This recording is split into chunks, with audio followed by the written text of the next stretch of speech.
Hi guys, sorry I'm a couple of minutes late, just getting the last few bits and pieces I need. As I am obviously doing a kind of a build, I need to get obviously all the bits sort of ready on my desk. Yeah, just to make it easy for me so I haven't got to keep getting up and getting down and getting bits and pieces. Yeah, I think I've got everything ready. If not, then I will have to obviously just get up and move around. Yeah, quick couple of obviously checks if everyone can, or some people can, leave a little comment. Say, yeah, hear you loud and clear. Just to say, I think everything seems to be okay my end. Last couple of little buttons just to push, just to make sure.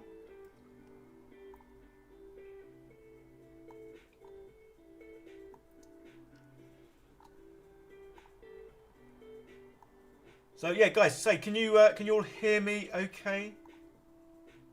Say my mic looks like it's got some sort of activity as it's moving up and down. Sound all good. Cheers, Steve. Thanks for that.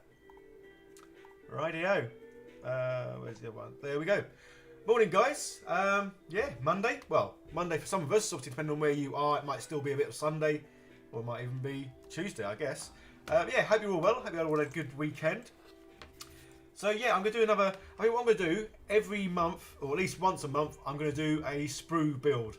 Obviously a lot of the stuff I'm going to be doing is going to be sort of, not the sprue stuff, but a lot of the other stuff I'm going to be doing is going to be quite new. So I'm going to be doing some sort of D&D, Dungeons and Dragons kind of stuff. Especially in regards to like a large modular piece that I'm working on. But I also want to do obviously sprue videos every now and then because I do enjoy them. And I know a lot of you guys are here for sprue videos. So we will definitely make sure we get some of them done. So yes, at least once a month I'm going to do some sort of sprue build. And I think what I'm going to do, I'm going to leave that up to my patrons. I'm going to do a poll every month and my patrons can decide what it is I have a go at building, basically. As I kind of believe that with sprues you can pretty much make anything with enough time. So yeah, so morning everyone. I've obviously seen a few names that have popped up and I've said hello to a few of you guys. So we've got Andre's out there, Chris is out there, Alan, I think he was on, but he may have gone now because he's kind of in between work. I got Duffman, Steve's here, Ufi K. Yeah, so yeah, good to see you guys. I say, obviously my live streams, I am going to be doing them sporadically and there's no set times. It's just as and when I'm sort of sitting down, doing something basically. So that's why there will be some morning ones, evening ones, and maybe afternoon. Right, to be honest, morning ones are kind of easier for me because obviously I get up, do the school run, come back, and then I can chill and I know I can make something and do something and live stream without any interruptions from my little ones, basically, which is good. So yeah, so as the title obviously suggests, I'm going to be making some modular terrain pieces for Necromunda. Just because I like the style of Necromunda and I find it one of the easiest ones to paint.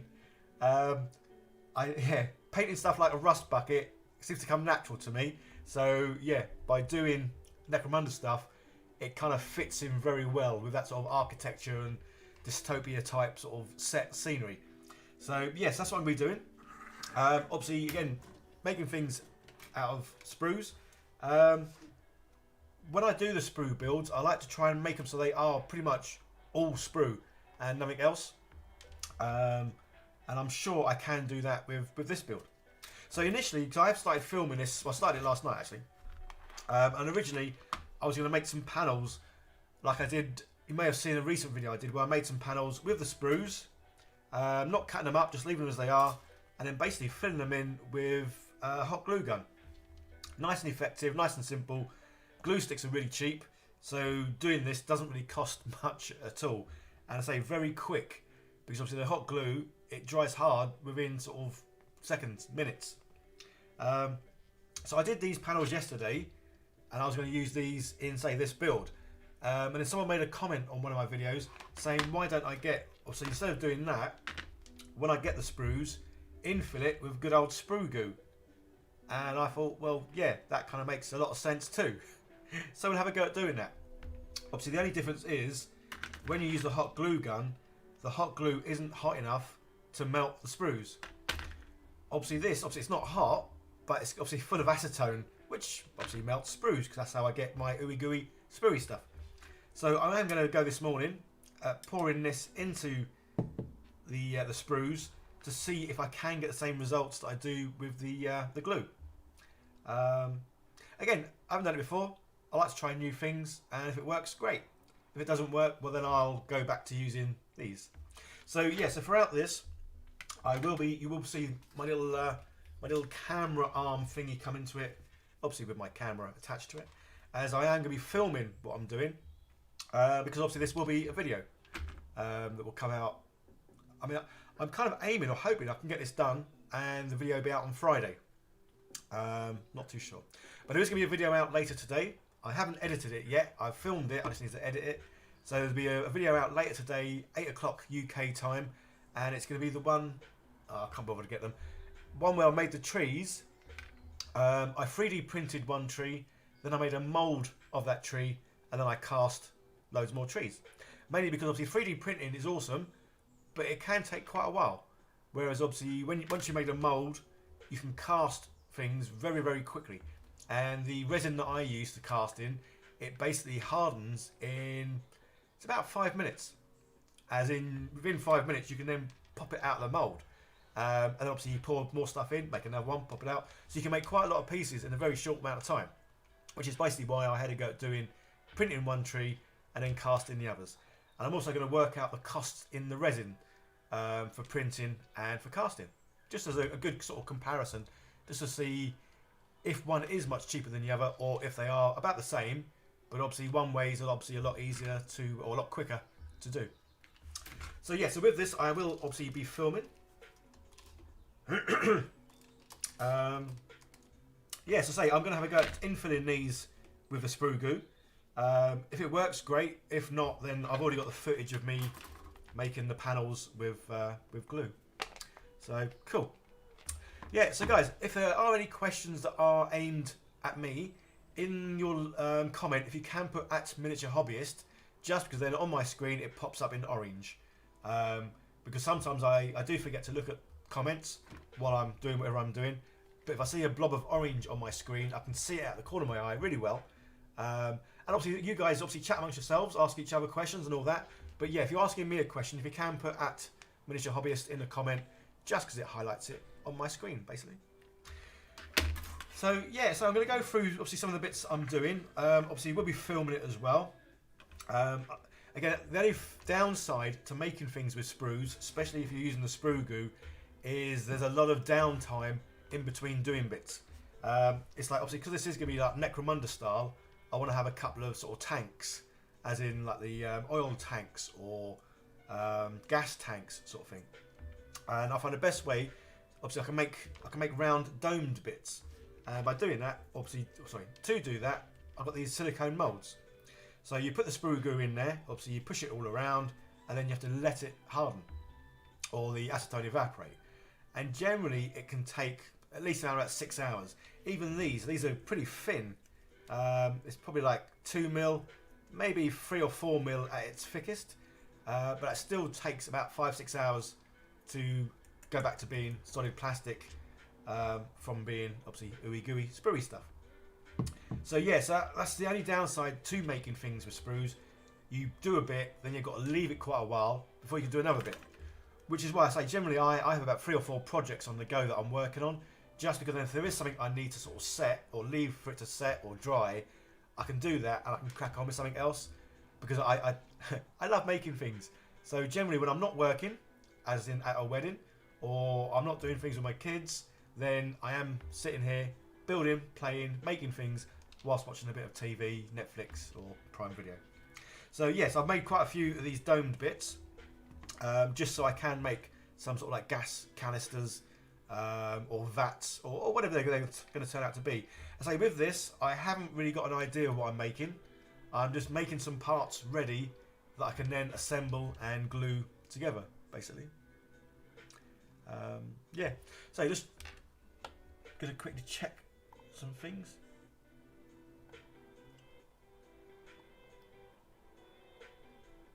Yeah, cool. So I know last time I was live streaming, and for whatever reason the live stream stopped, but I didn't realise.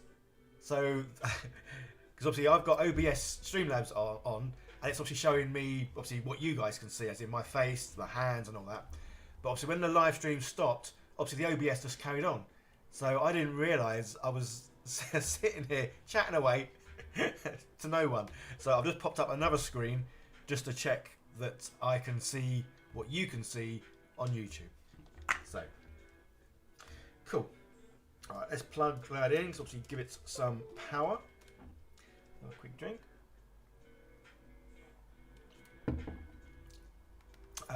Howdy here says hello. So hello, howdy. Yeah, like Steve said, Chris. Yeah, if you're interested in knowing what to make with sprues, I do have quite an abundance of sprue videos or sprue build videos, showing all manner of things. Orc stompers, orc battle wagon, a wizard tower, a sprue burger. That's still my favourite thing I've made, is a sprue burger. Just because it's just nuts. Yeah, there's tons of things I've made out of sprues, from like big projects to just small little things that are quick and easy. And obviously one of the things that I use all the time is this. Right. Sorry, I've blocked my screen, so I can't even see what you're seeing now. Yeah, one of the simplest things I made, and one of the earliest things I made, a little paint pot holder. So you get your Citadel paint. I only made this because I joined loads of like Warhammer sites, especially painting ones, and nearly every week someone was putting on there or a photo that they'd spilt their paint, obviously all over their desk or all over the floor. So yeah, I made a simple little thing for it. Keeps the lid open, and pretty much, and you can slide it across the desk. I mean, you'd have to really give this quite a big whack to knock it over. And yeah, just made out of sprues, nice and simple. I mean, it's that simple. I didn't even bother painting it. Not that it needed painting. But yeah, I kind of use that. Everything I've made, I think, on this channel ever, this is one of the few things that I've actually made and used quite a lot. And basically, it's always on my desk. So yeah, so if you're into making things with sprues, I have got a lot of videos on my channel all to do with sprues. Right, so I'm going to move some of these bits out because I say, obviously, I'm going to be filming what I'm doing. And the way I work on my videos, if anyone who is new here, with my videos, I obviously do all the filming bits first. I don't do any of the voiceovering when I'm filming, because quite often I'll film lots of bits, but then when I come to edit it, I cut bits out or leave bits out because I don't feel they're necessary, or they're almost like a repetition of a previous part. And I like to keep my videos quite short and concise, rather than just making them long videos. I'd rather have them as a more informative short video than a sort of packed out long one that's just packed out with rubbish. So yeah, so that's why basically I film everything, and then when I edit it all down, and then I do the voiceover afterwards, which I always find a lot easier and better. So yeah, so for this one, I say it's going to be modular, and the way that I'm obviously doing it, so it is modular, is I'm going to take these 3 panels, I'm going to infill them with the sprue goo. Hopefully that'll work as well as when I do it with the glue. And then the idea is, obviously, each one's going to contain sort of separate bits. Pardon me. I'm going to make them sort of reasonably high. Well, I'll say high. I don't know, about 9 inches in height. But I'm going to have them have bits like runways or ladders and bits and pieces. So when you put them together, you can sort of like walk from one to the other, but at different heights. So the idea is you can have them like that, or you could have them like that, or so basically each piece is separate, but you can sort of like push them together, and they'll sort of like link in somehow. And I may even put magnets on these. I'm not too sure. Again, a lot of the stuff I do, I kind of make it up as I go along. I have a rough idea of what I want to do, what I want to accomplish. But then as I go on, things change, or I think of something different, or I don't like what I'm doing and I change it a little bit. But yeah, so basically it's going to be 3 separate sections that can be sort of linked, joined in a variety of sort of manners. And obviously that's where the modular bit comes in, because then you could make more of these just to sort of move around, or they could just be completely separate. Entirely up to you. So, we'll be filming. So yeah, any questions at Miniature Hobbyist? Smoynes here, hello buddy. Hope you're well. Conradson, good morning to you too. Yeah. Cool.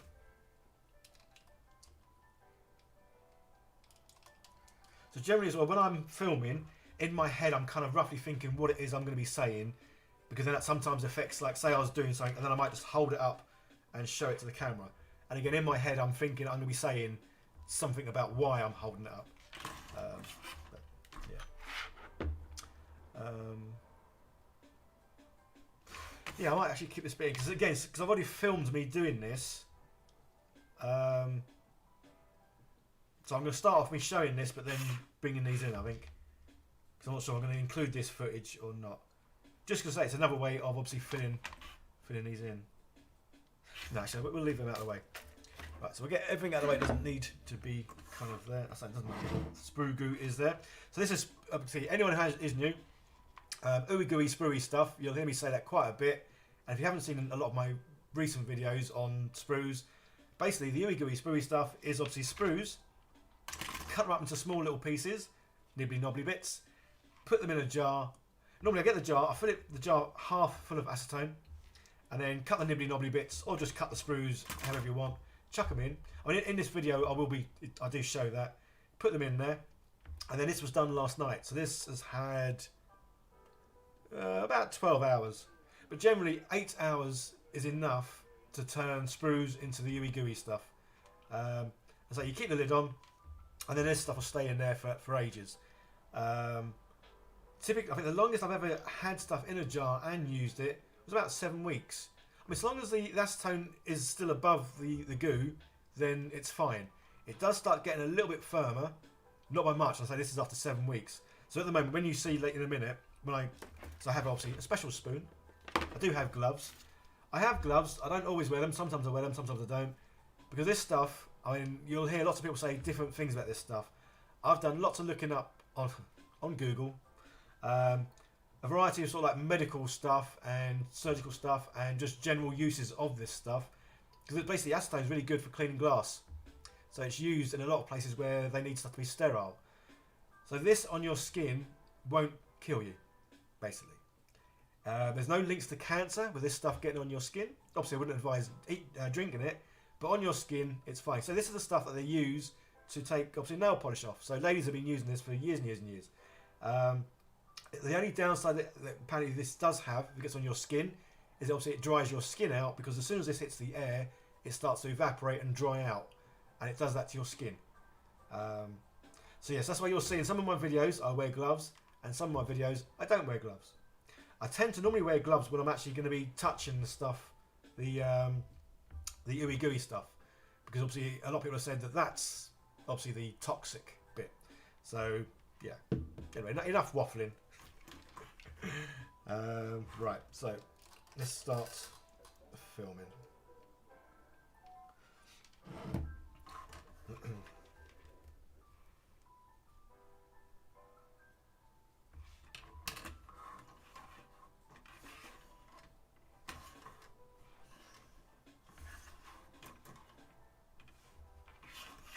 So yeah, so this is me just showing it. Obviously it's modular because you can just move the pieces around and link them however you want.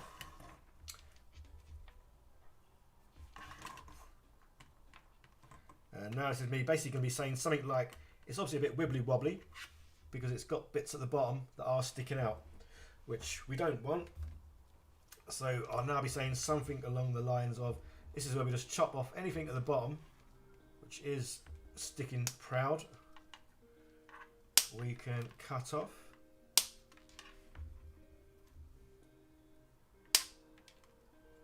And in the video I will be saying this is where we cut off nibbly knobbly bits, just because that's another sort of bit of a saying on this channel, is nibbly knobbly bits. Just because I think there was one video, I think it's one of the earlier ones where I was doing things with sprues, I must have said nibbly knobbly bits about 30 times in one video that was about like 9 minutes long. But I think in the end I started saying it just because it was making me laugh. So yeah, nibbly knobbly bits is kind of a bit of a catchphrase on this channel.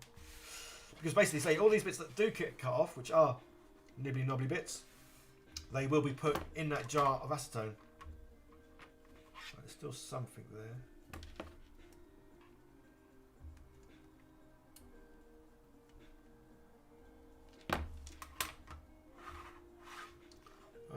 go. That's that bit for filming. Although I need to cut off whatever that was because there's definitely something along here.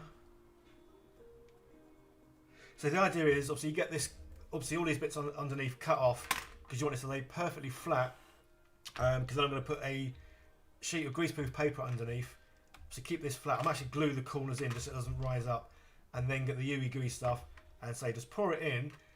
And the one good thing about the ooey gooey stuff is it's kind of like self-leveling because it is very, it's not runny, it's kind of like a thick porridge, but obviously it's a thick porridge that will sort of, obviously if it starts off in a point, it will just sort of flatten itself out, so it should fill it in nicely.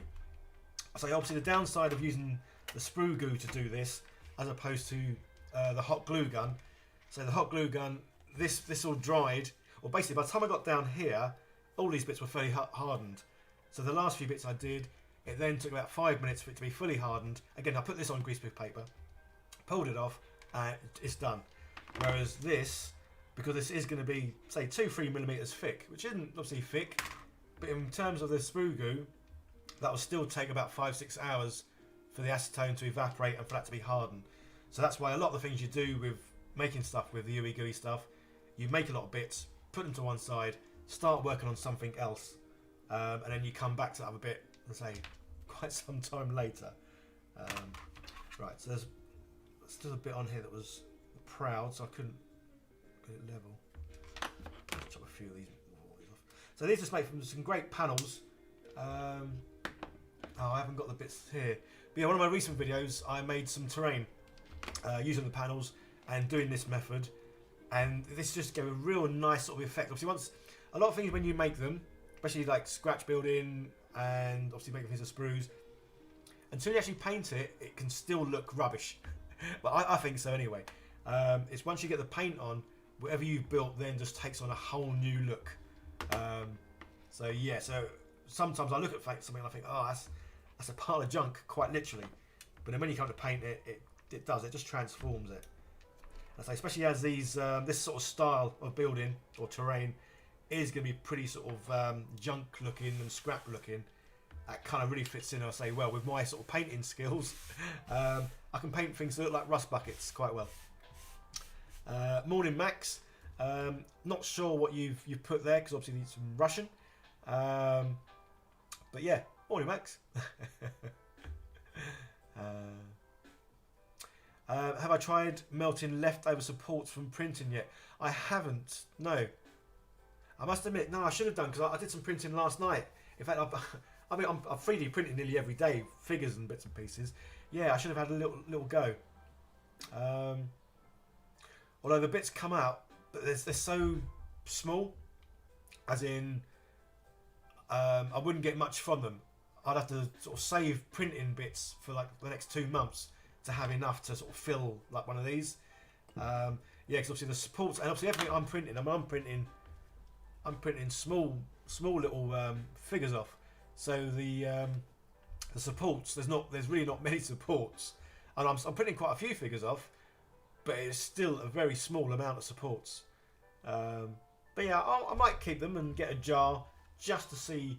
I mean, saying that, someone could probably tell me because there's obviously different types of plastic, isn't there? Obviously, they have a different sort of name of them. It's like metals. There's like ferrous metal and non-ferrous.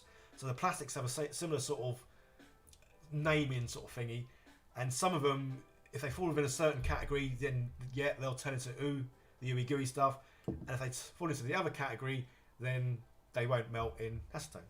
So yeah, I should have really about looking it up really. Right. Is this still feel like there's something here? Right. So a quick feel. No, it feels okay. I think it must be my my board. The only problem as well, I'm going to be getting some new cutting mats soon. The only problem about doing the hot glue gun, don't do it on your cutting mat. Because even though the hot glue gun, obviously it's hot, but it's not like super hot, but it's hot enough that it can make the cutting mat, yeah, there's a bump there, the cutting mat warp. So yeah, don't do hot glue gun, oh there's a big bit there as well, don't do hot glue gun stuff on your cutting mat, unless your cutting mat's really old and you're going to get a new one anyway, which luckily I am. So the next thing we need to do is get some greaseproof paper. It's like this ooey gooey stuff, it really does stick to anything. Yeah, so any sort of thing around, it'll stick to it, and it's a pain to get off. Because basically you have to wait to fully harden, and then you should be able to peel it off. So, whenever I'm using the ooey gooey stuff, greaseproof paper is the best thing, because obviously then you can put it on here, and once it is fully hardened, you can just sort of pull it off. In fact, I'll show you something else, because obviously, again, if you're new here and you haven't seen many of my sprue videos, you need to go and check them out, because say you can honestly make anything from sprues. I mean, the first thing I used to make a lot of was panels, panels from sprues and rivets. Easily make rivets from sprues. So one of the first things, I need a video of this bit, because again, this was done last night, and this was basically a panel. So I basically I get some glue, put it on here. I use a roller, roll it out nice and flat, leave it for say 7 hours, and then it turns into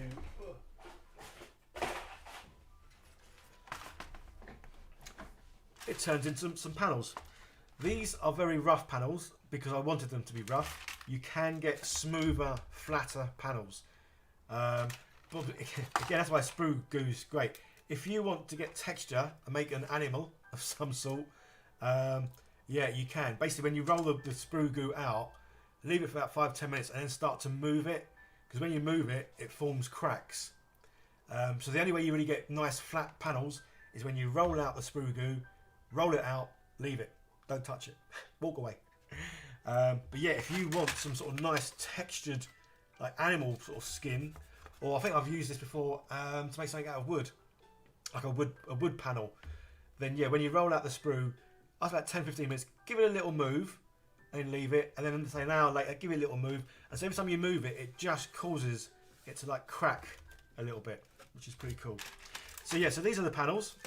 Generally mine come out about 1-2 millimeters thick. But the good thing is, because they are quite gooey, you can put them in molds as well. Simple molds, that is. So I've got a mold that makes corrugated iron, or makes it look like it's corrugated iron. So that's what this is. But then, so when I do rivets, basically you get one of the panels. I've got a, oh, what are they? It's like the old leather belt hole maker. Leather belt hole maker? Hole maker for a leather belt. You know what I mean. Hole punch. And yeah, you just do that onto this. Obviously it pops out nice little circles. Well, I say nice little circles. It's great because the circles come out and they're quite uneven. Some are nice and sort of perfect. Some are a bit at an angle. So that they look like rivets because they look like being bashed about. But the good thing is, obviously, they leave these, which you could use for a panel that had, say, a lot of bullet holes in it. Or what I have done before is I've purposely cut them, but I've cut them in like nice long lines, and then you can almost make like a mesh panel.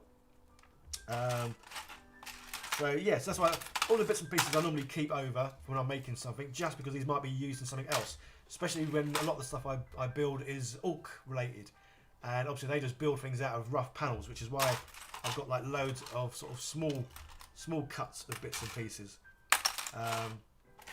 So yeah, anyway, I digress from what I was really going to show you. You can make tubes, is what I was kind of starting off at. So I will film this because I filmed part of this yesterday, so it'll be good just to film me unraveling that to show the tube. Because basically, like I say, I was going to make some gas canisters or oil canisters, or well, whatever they're going to be. So this will be used obviously for like the top, obviously one at the bottom, and then obviously you need the tube to sort of join in the middle, and that's exactly what I've got here. Right, so let's put the bottle back in, because basically you can use any kind of bottle or anything that's round just to wrap the panel around. Like I'm going to do a magic trick. Right. So again, because I am filming all this, I do need to just film bits in between.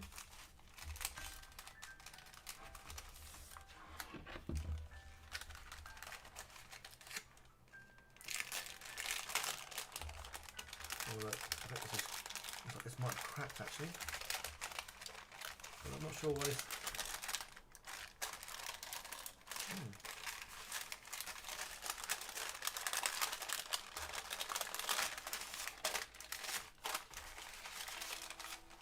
Plus this doesn't feel like it's dried either. Which is surprising because this is only about 12 hours to sort of like dry off. Oh well, obviously that's the other thing. When I do these kind of videos, if things do go wrong, I kind of leave the wrong bits in just to show that, well, things don't always work out.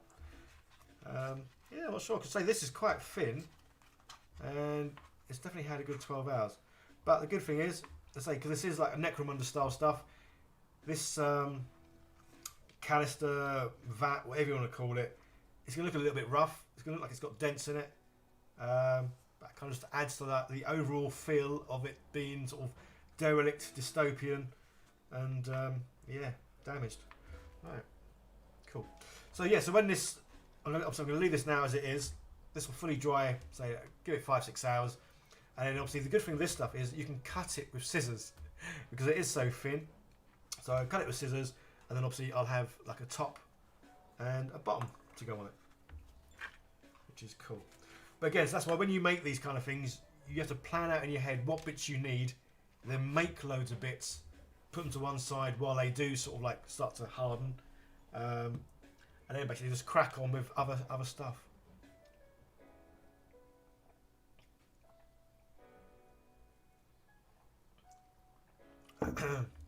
There's that Predator Star Sweep Fan 2021. Cool name. And that's what I call a goo tube. Yeah. As I say, it's surprising because this has had about 12 hours and it's quite thin, so I'm not too sure why it's still soft. But I say that's fine because I know within another 12 hours. I say sprue builds are builds you don't generally get to do in one day because of the waiting around. So yes, I'm in no rush for that to harden because I've got other bits I can do, and then generally say today I'm going to try and get loads of bits ready, and then tomorrow hopefully I can start to sort of assemble more of the stuff. So I'm going to live stream obviously today, obviously because I'm doing it now. I'll be live streaming again tomorrow. Well, basically when I'm building this, I'm going to be live streaming, so just so you can sort of see the whole thing. But say I am filming this, so my plan is to get this video out on Friday. Obviously, I've not built the thing yet, but that's my plan. Right, so what I was going to do the basey bit, wasn't I? ZXC, how many times can you melt the stuff in acetone? See, I'm not sure because I have tried. Because I know what you mean by as in. So you're kind of asking when this stuff comes out like this, and you get all these little cruddy, crappy bits, can you stick them back in the jar? The answer is yes. I've done it before. I don't tend to do it now because I found when I do put this stuff back in there, it does melt again or dissolve. Yeah, because apparently the term melt is the wrong term. This stuff dissolves in acetone apparently. So I've been told by PhD chemist people who know stuff. Obviously on my comments that is. Although in my mind dissolve means something dissolves, it's like it's gone, there's nothing left. But yeah, this stuff dissolves and turns into this. Yeah, but what I found, if I put stuff back in there that has already been melted, it doesn't come out as good. As in this stuff now, when you see when I get the spoon in there, it comes out and it really is like a nice consistent goo. Whereas when you re-dissolve stuff, it's like it's lost a little something. It just doesn't come out as good, and it seems to have more like not air pockets, but it's not as smooth and not as creamy. It's hard to explain how it looks. So it's almost like going from a nice sort of creamy porridge to a porridge that's a bit lumpy, bit hard, air holes it, all kinds of stuff. It's not like just one thing. It is a case of it's just not as nice. So that's why generally when I do have offcuts, I keep them, and then say when I do an orc build, just get these bits out and slap it all over that orc build because they fit in so well. That and the fact that obviously you lovely guys sent me loads of boxes. I think it must have been about 6 months ago because I haven't had any new boxes for ages. But you guys sent me loads and loads of boxes of sprues. So I've kind of got an abundance of sprues that I can just keep melting. so I don't need to sort of like reuse stuff. And even now, so I've not had any new boxes for ages because I keep obviously saying don't send me stuff because I've got no room. So yeah, so I've got a lot of sprues that I can just cut up and dissolve basically. Manarega or Riga, apologies if I said that wrong. Do you have a dedicated sketchbook for Warhammer ideas? I tend to draw ideas out and then get stuck in the naked phasing. Or making phase. Yeah, naked. No, not really. I just get ideas in my head and then just go with it. I do love drawing, but I find if I sat down and drew something, I'll draw it and then I'll be like, do I like that? Do I not like that? And then I'd want to change a bit, or I don't know. I think I'd get too caught up in the whole drawing. Whereas in my head, I have a rough idea of what I want. That's why I say a lot of the things that I make, sometimes they come out exactly how they were in my head, and quite often they'll come out completely different or a bit different because as I've been making something, I've made it and thought, oh, I don't quite like that bit. I'm just going to change that to something else, or I'll think of something else completely and think, oh, I'll have that on top. So yeah, so I just. Plus, I like making. I mean, I like drawing, but I prefer making things. So that's why, yeah, I get an image in my head, and then just run with it, and then just start making it. Right, I think that was the. That's not the flat one. Oh no! Well, what we'll do, we'll cut all the bottom bits off, just so they're all ready for the ooey gooey sprue bit. Yeah, I don't know how many likes there are on this video, guys, but if you haven't liked the video, if you could, that would be awesome. So basically, it just sort of helps my channel out as YouTube sees any interaction as being good interaction. Obviously, so even like thumbs down don't actually negatively affect the channel. Obviously, thumbs up look better than down, so I'd appreciate a thumbs up than down. But yeah, so even though those people that I don't know seem to like doing thumbs down, because I've never ever thumbs down a video. I mean, I might watch a video and think, no, I didn't think much of it, but I still wouldn't give it a thumbs down because, well, I don't know, I just find that rude. But say, luckily, YouTube doesn't see it as a negative. So I don't even know. They should take it away, really. I mean, it's because I'm a very positive kind of person, and I'm the kind of person that if you've got nothing nice to say, then you don't say anything at all. So that's why I kind of think they shouldn't really have the thumbs down. They should just have thumbs up. So you either give it a thumbs up or you don't. And then that'll probably annoy all those negative people that go around just thumbs down in everything. Right, that should be. So the problem is now, because my mat is a bit warped, it's difficult for me to tell whether things are half flat. But yeah, hopefully I'm trying to do a lot of what's the word? Like promoting sort of other companies and bits and pieces. Because obviously, as you guys all, well, anyone who's been here for a while would know, I kind of buy everything from Amazon. But what I'm trying to do is get things from other companies, just obviously help out everyone, rather than just, obviously Amazon don't really need any help. Being the richest guy in the world, I think he's kind of like doing all right. So yeah, so there's another company I'm hopefully going to be sort of partnering up with that are going to send me cutting mats and cutting tools and bits and pieces. So it'll be nice to sort of obviously have their stuff being used and obviously promoting, I say, a smaller company and what they sort of produce. So yeah, so I should be getting some new cutting mats soon. I say, because I do seem to go through them quite quick. Well, I say I go through them. My problem is that I like to have a nice, clean, tidy area, and that kind of goes for my cutting mat. And sometimes my cutting mats get full of paint, glue, and all kinds of crud. So what I'm actually doing now is when I do get these new cutting mats, I've started keeping all the Amazon sort of delivery boxes, just because then when I do any painting or any gluing, I'm going to put that down on top of my cutting mat, just so my cutting mat stays nice and clean, and basically just gets used for cutting and not for catching paint and glue. So the paint's never too bad, because the paints, generally all these paints are water based, so they come off quite nice. It's the glue. When you get glue on the cutting mat, it just ruins it, and acetone is even worse, because obviously this stuff just peels off any paintwork that's on your cutting mat. So yeah, it makes a right old mess.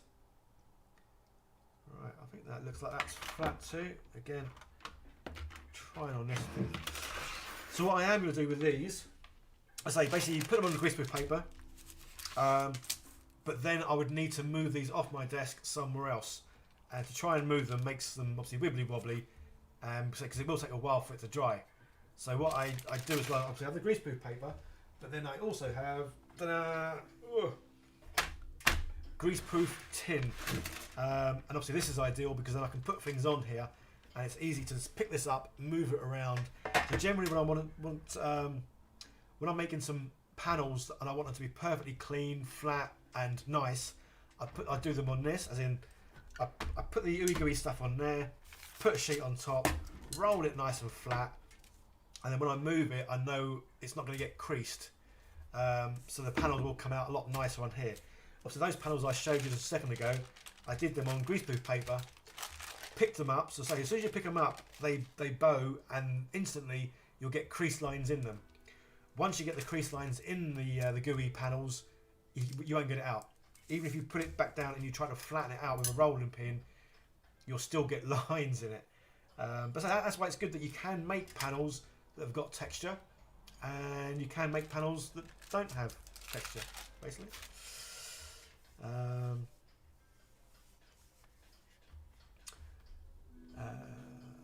Methylated spirits is good for cleaning up paint from the mat. And morning. Yeah, morning, Raven. Yeah, I say the paint's never been too much of the issue on the mat. It's more the glue. Whether it's like the ooey gooey sort of acetone stuff, because say even the ooey gooey stuff, if that gets on your desk, when you try and pick it off or scrape it off, it'll literally just take away a layer of print off your mat. And obviously just normal glues, like super glue, it obviously makes like white funny marks. So I've got a few on my desk already on this side. So this is obviously the reverse side of my cutting mat. But so yes, I'm looking forward to getting the a new cutting mats. Right, so what I'm still going to use the greaseproof paper. So what I want to do is I'm going to put a little bit of glue on these, so when I put it down, it will be nice and flat on this. Just because I'm hoping that will give better results.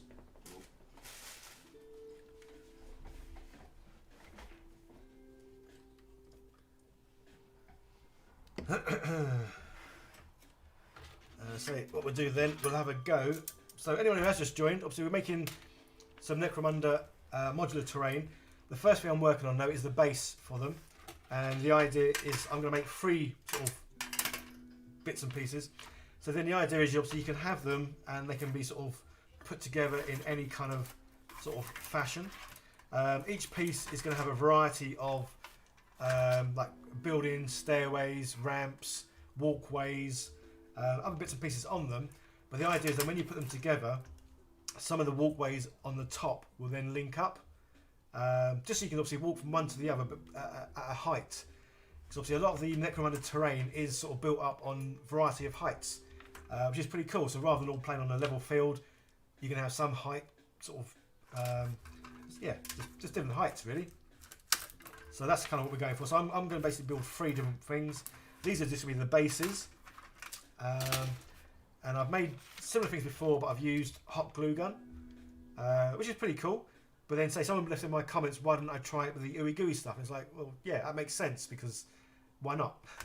So other than the fact that this dried within 5 minutes, this is going to take about 6-7 hours, which is why I'm putting them on this base. So when I do it, I can just lift this off, move it off my desk, and then basically crack on with something else. Manorego commented to try the hot glue gun infill for panels. You tried it with your 3D filament pen and that worked okay. But the glue's much thicker. Yeah, because I've got those. I can't remember who the gunners buy, but I've got one of those big guns. So like the glue sticks are, I think they're about 11 inches. 11 inches and probably about 10 mil. No, I think they're 11 mil. 11 mil depth. So yes, I think to do one of these took about one and a bit sticks. And the sticks are cheap, so I went for the black glue just because I like the look of the colour. but the clear glues are a lot cheaper. And so they work out, I don't know, about 60p. Is it? I can't remember now. I'll be guessing if I said.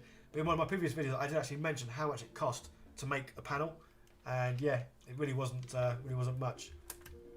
Andre's got to go and do some proper stuff before work starts. Well, have a good day, buddy. I'm going to be here for like an hour or two, and I will be here probably again tomorrow, doing another one. So yeah, have a good day, buddy, and I'll catch you later. Right, so I'm going to stick this. Right, let's get ready to film as well. There's no problem, but sometimes when I start chatting to you guys, I kind of forget that I should be filming.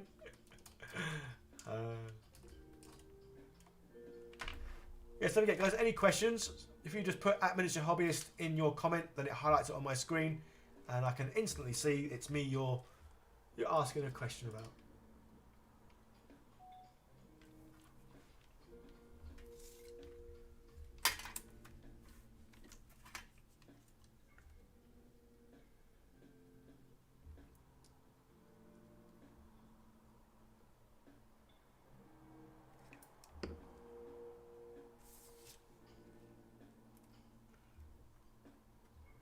This is just basically to help keep this nice and flat, just so it doesn't sort of like rise up when I'm trying to get the goo in. So I've not done these kind of panels before with the ooey gooey stuff. So yeah, so this is going to be interesting for me to see as much as for you to see if this does work. I can't see why it wouldn't, other than the fact that obviously this stuff, because it will obviously still contain acetone in it, it might try and start melting the sprue. I'm not sure. I kind of think it shouldn't do, because again, when acetone sort of gets out in the air, it does kind of start evaporating pretty quick. So this stuff does come out, and it is lovely and runny.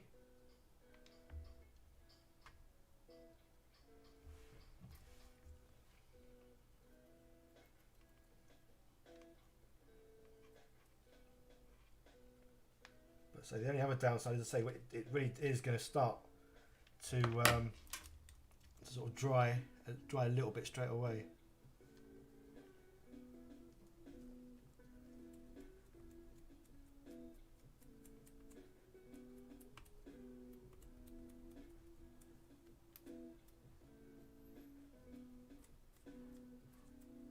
But say it's kind of like the consistency is kind of almost like plasticine as well. And I know I was calling it a porridge, but it's like a thick porridge. But it's almost like plasticine, that it can just be moved out quite well.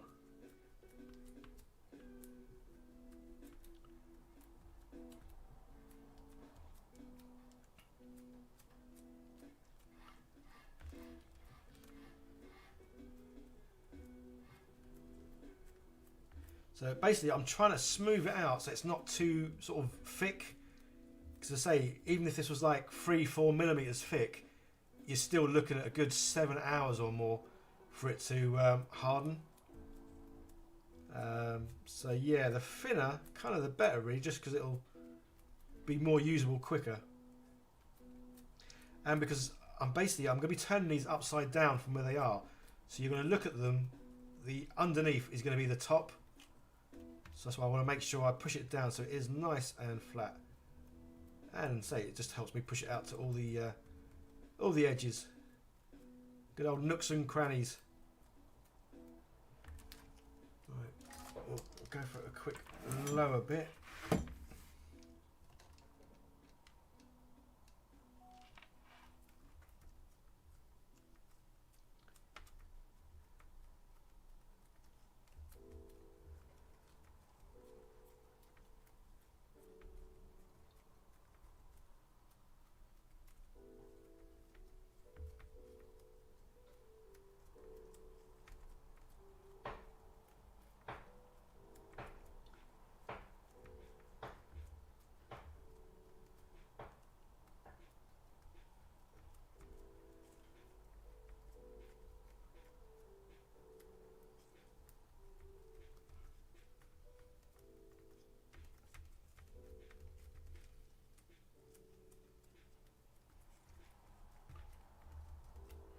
not too bad. Half filled in one hit. Say reasonably thin.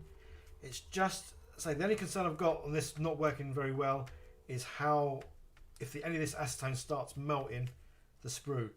I say I can't see why it should, because it's coming out into the air. It should start to almost firm up straight away, and the acetone should evaporate. But yeah, that's gone in there really well, so I'm pleased with that. Right, so again, when I'm obviously filming, I don't need to film me doing all the other panels. So in the video, you'll see, I'm aiming for this to come out on Friday.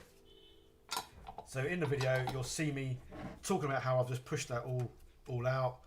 And then it will cut to the next scene, which will probably be something saying along the lines of 12 hours later. And I'll show all 3 of these. And then obviously I'll be peeling them off the greaseproof paper. And hopefully they're working well. So I'm going to get these done now. But yeah, I won't be able to use these or work with these until, say, at least 7 hours. So that's why I'm going to do this. There's a few other bits I want to get done. And it is a case of, in my head I've got a rough idea of what I want to make. Half the time I'll make it up as I go along once I start getting into it. But that's why I am making sort of a variety of pieces now. And obviously like these sort of domed bits. Making a variety of pieces in one hit, just so then I can then assemble it all, obviously 7-8 hours time from now, really.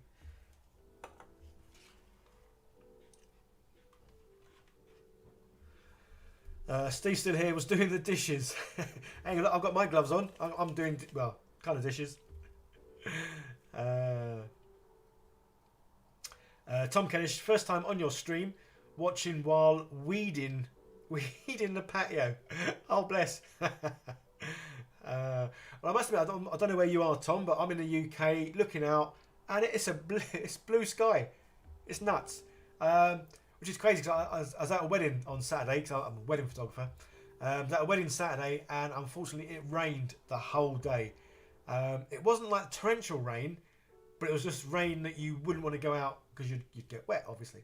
But it was just like that all day, and it was such a shame, because it was, again, in the UK, obviously we can have sunshine, rain, sleet, you can have all sorts in one day.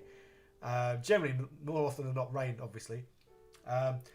But it was the kind of weather where it looked like at any moment it could clear up. So obviously I did all the group shots and everything indoors, but I was really hoping that we'd get a break in the weather just so we could get outside and get some group shots outside. Because the venue I was at, it's a gorgeous venue, and it's really nice inside, but the outside's got lovely grounds. It's like an old English house. Well, I say house. This place is huge, but yeah, gorgeous outside. But we just didn't get a chance to get out, which was such a shame. But then it's October, so you can't really ask for too much. Plus, I do weddings obviously in June and July, and it still rains. So yeah, you're never guaranteed good weather in England. Well, that one looks like it's all flat, so we'll get that one on here as well. Manariga, I was excited to see the stream reminder. Awesome. Cool, because I'm sure YouTube doesn't seem to like me at the moment. I don't know why, because a lot of people just aren't getting notified, and I'm not sure if that's just me or if that's just sort of YouTube in general. A lot of people aren't getting notified. So yeah, guys, if you can as well, obviously, if you haven't already, please do subscribe. If you are a subscriber already, with the notification bell, if you can turn it off and then turn it on again. Because I have heard I've watched some YouTubers say that a lot of the YouTube recommendations just aren't working. So if you turn the bell off and on again, hopefully that's like the good old reset of a PC. Well, good old reset of anything, isn't it? If it doesn't work, turn it off, turn it on again, and well, fingers crossed it works. If not, give it a hit. But yeah, just because I say, I know people just aren't getting notified, which is a shame, obviously. I mean, the thing is that, like I always say when I'm doing a stream, I'm going to be here regardless, because I am obviously making something. But it's just fun to have you guys here, because obviously I enjoy you guys being in the background, and whatever you're doing, I can be in your background, basically.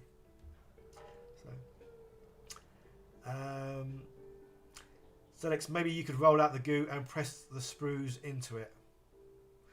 Possibly, but that wouldn't give me the effect that I want. Obviously, with these panels, I like it because obviously each panel is filled, so you can still see the original sprue. And that's kind of what I'm going for, but I know what you're saying.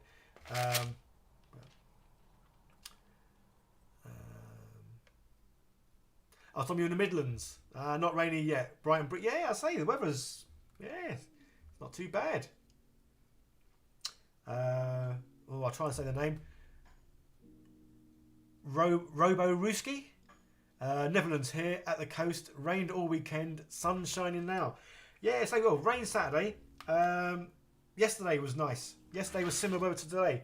Say blue skies. Obviously, it's not warm. Well, I don't know. I haven't actually been outside, so I can't see it being warm because obviously it's October.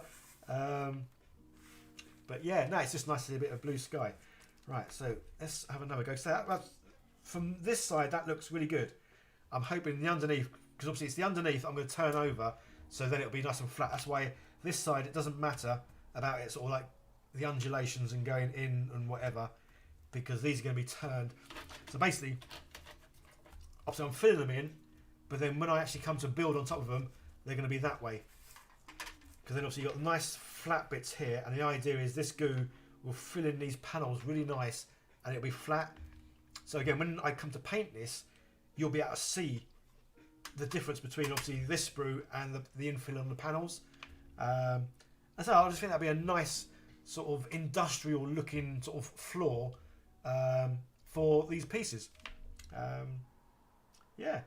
To say again, in my head, I've got a vision of how this is going to look. 9 times out of 10, I generally get what I've got in my head into what I'm making. Just sometimes things don't always happen right, but we'll see. Again, if you don't try, you'll never know. And I do like trying. Obviously, I watch a lot of other YouTubers and see what they do. Obviously, I don't think there's as many that do as much with sprues as I do. Which is kind of nice in a way, because then I like it that I'm trying stuff that's not been done. Which I think sometimes is more fun. Because if you watch another YouTuber and you see something and you know it's how it's done and it's going to work, it's like, yeah, great, I'm going to have a go at doing it anyway.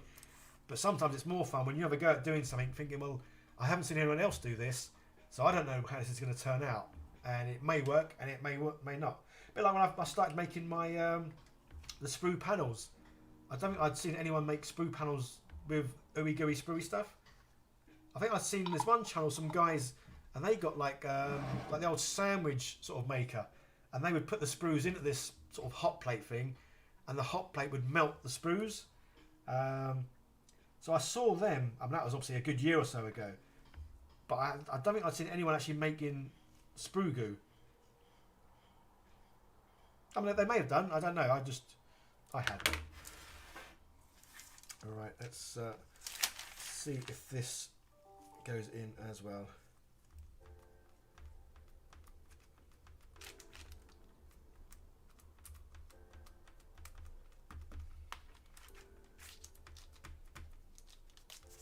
So I say, I'm wearing a glove, obviously, because I know the acetone, if that gets on your skin, you're not going to die. Well, not from acetone anyway. But I have seen a lot of people say that obviously the plastic, when it's obviously melted like this, it does take on a new, I don't know, molecular bond, molecular something or other. I'm not too sure. And obviously that's not good for you. So that's why I am wearing gloves, because as you guys know, I possibly don't wear as much PPE gear as I should when I'm doing things. So it is always a case of don't necessarily do what I do. But in this case, I am going to wear the glove because I am obviously touching a lot of sprue glue. Whereas normally I would do something and I wouldn't wear gloves because I'm not intending to get the sprue glue on me. But I say this one, I know I'm obviously going to be manhandling it. Alright, let's get a couple more bits out. That one can go there. And that one can go there. Quite often I am obviously asked about the smell. When I open the jar, yeah, I can smell acetone. I have had a blocked nose recently, but generally I can't really smell the acetone like now. There isn't a strong smell is what I'm basically getting at. I mean, I have got windows open. Well, basically, I always have windows open because I like fresh air. I mean, who doesn't like fresh air? So yes, my windows are always open, and I've got, say, one at the front, one at the side, and there's one behind me. So there's always quite a lot of good ventilation going through where I'm working. But yeah, in general, the acetone isn't... I mean, obviously, yeah, it is a strong smell. Like, if I take that lid off and give it a sniff, then yeah, it's like, whoo, that's pretty strong. But when that lid's on, you can't smell it. And I say, if I get really close to this, I can smell it. But again, nothing like when I take that lid off. So the smell is there, it's just not strong. And say, because this stuff does evaporate real quick once it hits the air, it's not like the smell that lingers. If anything, I find the worst thing I find is this, the cement glue. What did I make? I made something. I think I made. If anyone's seen the wizard tower I made, and I made it out of sprues, and I cut them up into small little bricks, and I basically built this wizard tower. I mean, I haven't got any now, but we're talking. Well, basically, obviously, it's the sprue like this, and I cut it into, I don't know, about sort of like 5mm sort of lengths, and obviously cut hundreds and hundreds and hundreds. And say basically, I built this tower brick by brick, and it was a case of a bit of glue, bit of glue, and I did that. And in the end, I had to wear a mask because this stuff, oh man, this stuff gets in the air and it stays in the air. So yeah, so long story short, the sprue goo and the smell of acetone doesn't stay in the air. This contact cement stuff, this does. And I say, it's one of the first times, other than painting or putting a primer on something, one of the first times I've worn my mask whilst doing something. And that's because this stuff, honestly, the smell, it was giving me a headache and it was making me feel a bit, ooh. So yeah, dodgy stuff. But obviously, normally you wouldn't use much of this. But it's because I say, if you have a look at the wizard tower that I made from sprues, you'll see that I can look at it. It's one of my favourite things. That and the sprue burger are probably one of the favourite things I've made on this channel. But yeah, it's made of bricks, and there's, I don't know, 300, 400, 500 bricks, and each one was laid, bit of glue, laid, bit of glue. Really enjoyed making it. It's really weird because it took me hours and hours. But sometimes I quite like mundane jobs because you can't just get in a zone. I had the TV on at the same time. I was watching Netflix or something. And yeah, I was just sort of like in my own world, plodding along until I suddenly realised, oh, my head's throbbing, and oh, what's that smell? So yeah, dodgy stuff. Anything else there I need to look after? Look after yourself. Over time, it takes good proportion. Yes, Predator. Yeah, Predator. You're right. I know I joke sometimes, and I say I don't take PPE as serious as I should sometimes. But yeah, you are right. It's not going to kill me today, but over a year, 2 years, whatever it is, all this stuff, breathing it in, yeah, it's not good. Well, I used to be a paint sprayer. Basically, in my time, I've had a lot of jobs because I kind of get bored easy. So, well, I get bored easy. Plus, I believe life, you're only here once. Do stuff. So yeah, so I did a period of about 5-6 years where I did a lot of travelling around the world and a lot of jobs. One, to obviously get some money so I could go off and do some travelling again, and two, because I wanted to try lots and lots of new things. So yeah, I've done all kinds of jobs in my life.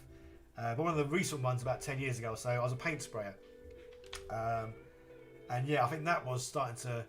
Well, I think that may well have affected my eyes, because I've worn glasses for about the last 6 years.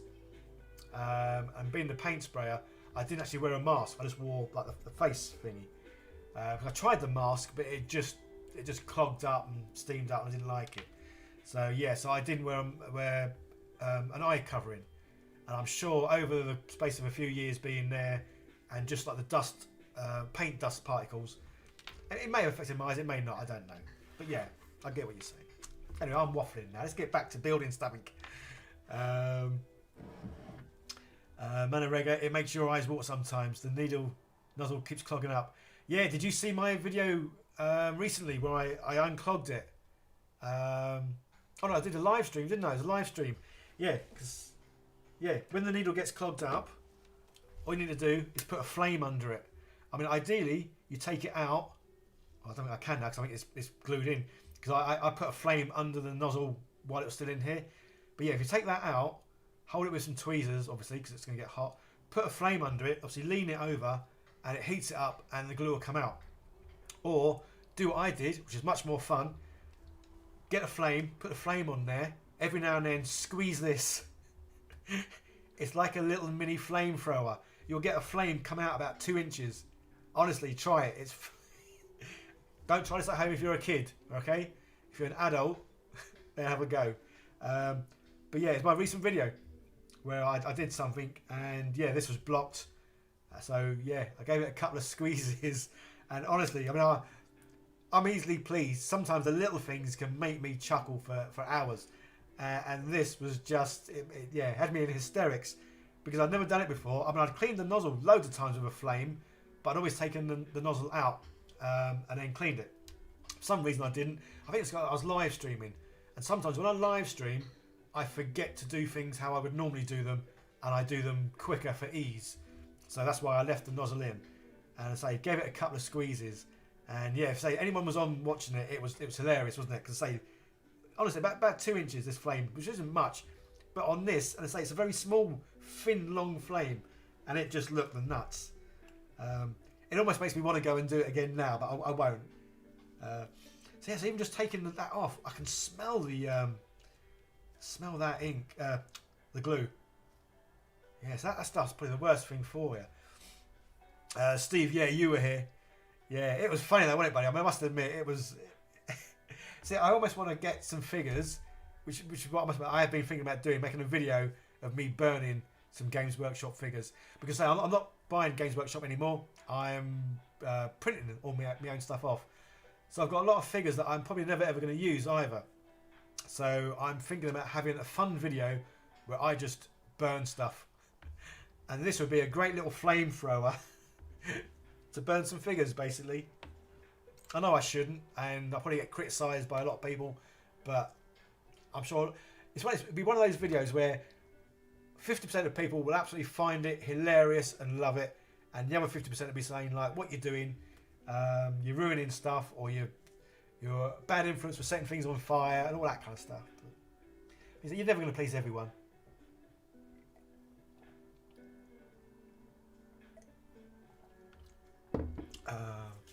Yeah, so morning to anyone who's just joined. Well, it looks like there's quite a few people.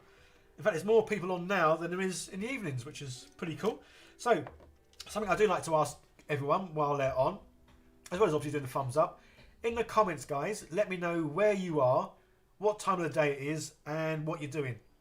Because as I say, obviously, I like doing live streams when I'm building because I kind of have you on in the background of what I'm doing, and I know I'm in the background of what you're doing. So obviously you know what I'm doing because you can see me, but I can't see you. So yes, I'd love to know what time it is where you are, obviously where you are, and what you're doing. Just because I find it fascinating that people can watch me from all over the world. So I know whenever I do the morning streams, I seem to get more people from like all over the world, as in Tokyo, New Zealand, Australia, all kinds of places. Whereas my evening streams tend to generally be sort of England, bits of Europe, and mostly America. But yeah, so morning streams, it generally is just anywhere in the world, which I find really amazing. So yes, you've got Denmark, 11:11. Yes, you're only an hour and working. Oh, bless. Ravens in Yorkshire. Pridar's in East Midlands, doing some resin casting. Awesome. There's a video coming out later tonight of me making those trees. I 3D printed one tree, and then I made a mould of it, and then I made some casts, or I casted the mould and made loads more trees. Cleaning up the kid mess. That's a never-ending job, isn't it? You'll be doing that all, well, at least the next 16 years. Duncan's in York and got a day off painting Necrons. Awesome. That's cool. Yes, I doubt there'll be any. Well, sometimes I get a couple of Americans on at this time, but then generally it's like sort of 2, 3 in the morning for them. But say I do find it great that there's just people all over the world. Yeah, sort of watching. Good old YouTube, eh? Making the world a smaller place. And hopefully a better place.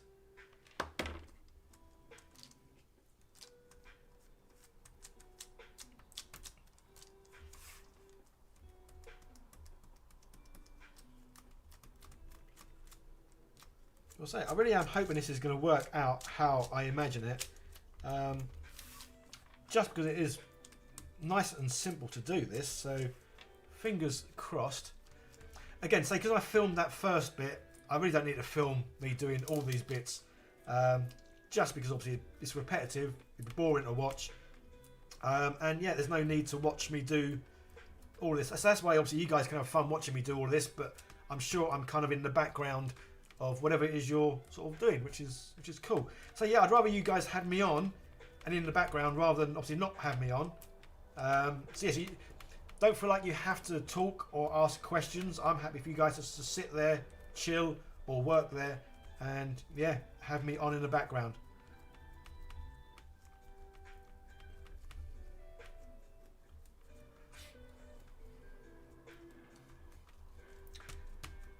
And you're in Dorset. Oh, so you're not a million miles from me then, Manor? Well, I say not a million. Good hour or two, but...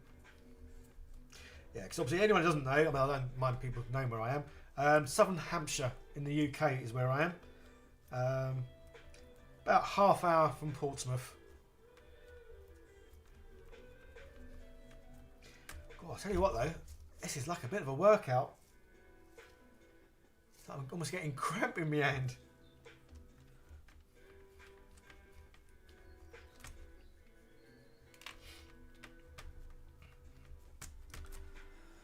Alright, well, we're 1.5 panels down, which isn't too bad.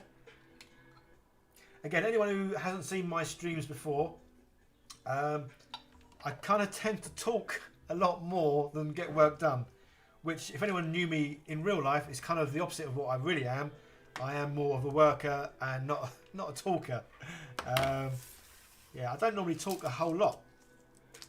But for some reason, when I'm doing the streaming, I kind of talk a lot. Can we manoeuvre the right amount? So if this does work how I want it to, it'd be awesome because I've not tried doing panels this way before. And yeah, I absolutely love trying out new things. Obviously, even more so if I try out something new and it works. Because it's like, great, I'll do that more and again. And I say, I do like sort of trying out new things with sprues. Just because obviously you guys that are in this sort of game, you're all going to have sprues. Everyone's going to have sprues. Obviously you may well have thrown away a lot of sprues, but then that's probably just a good excuse now to go and buy loads more figures to get more sprues to make things.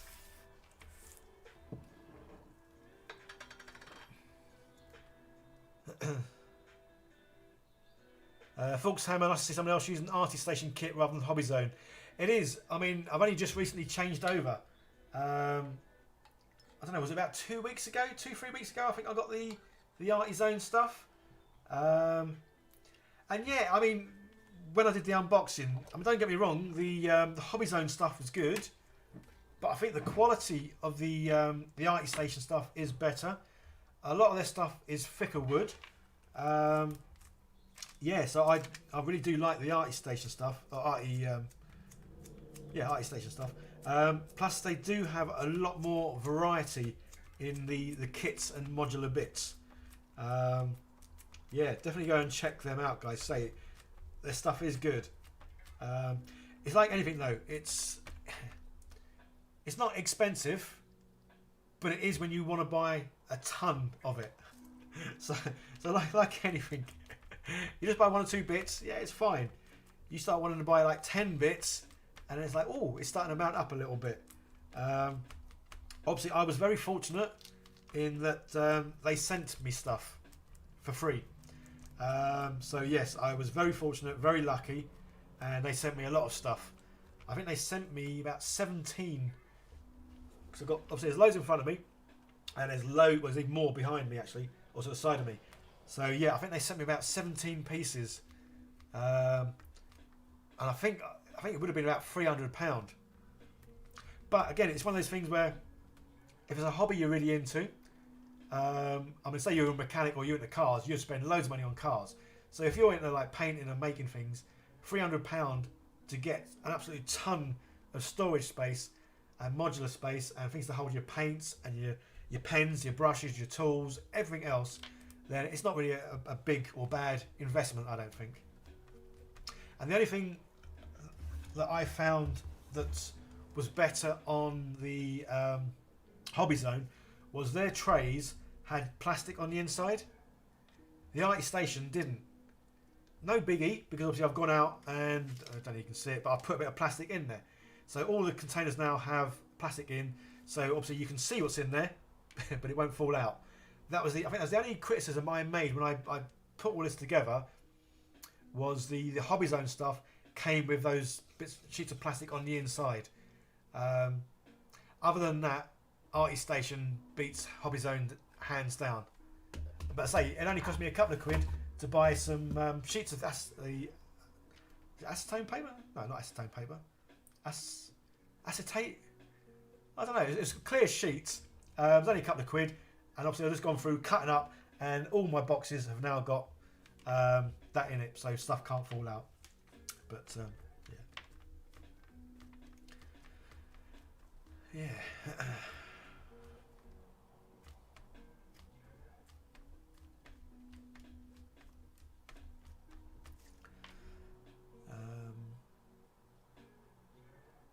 Yeah, that is one good thing though. If you've got Hobby Zone, it's not like you've got to replace it all. I mean, I did. I got rid of all the Hobby Zone stuff. Well, I got rid of it. My little daughter, she loves painting and making and stuff, so I've given her all my stuff, and she loves it because she's got a desk and she's put it all out, and it's really nice because normally my daughter's room is an absolute mess. She's only 10, no 11, 10. Yeah, she's 10. Her room's normally a mess. I gave her this stuff so she could put paints, and I've given her loads of paint as well. And then as soon as she put all these units on her desk, she's cleaned up the whole room, and her room looks awesome. It's, as I say, you look at her desk, and it's obviously how my desk used to look. Because obviously it's all my units. She's got a light, and she's got bits and pieces. So she's almost do some streaming and making stuff herself. But yeah, it just looks really nice that she's taken the time and effort just to make everything look really good. I say that's why I like things in their place. I like things to be nice and neat. Everything has its own home, because that way when you've used something, you put it back, you know where it is, and it means your work area is nice and clear. And yeah, I like a nice work area.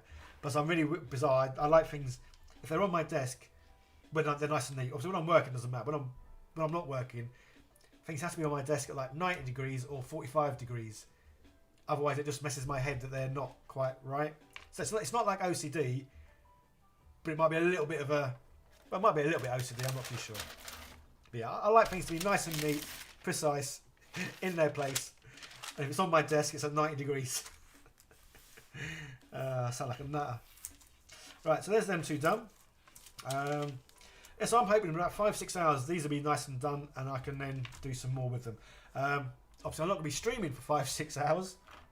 I'm gonna get this done. There's maybe a few other little bits I want to do.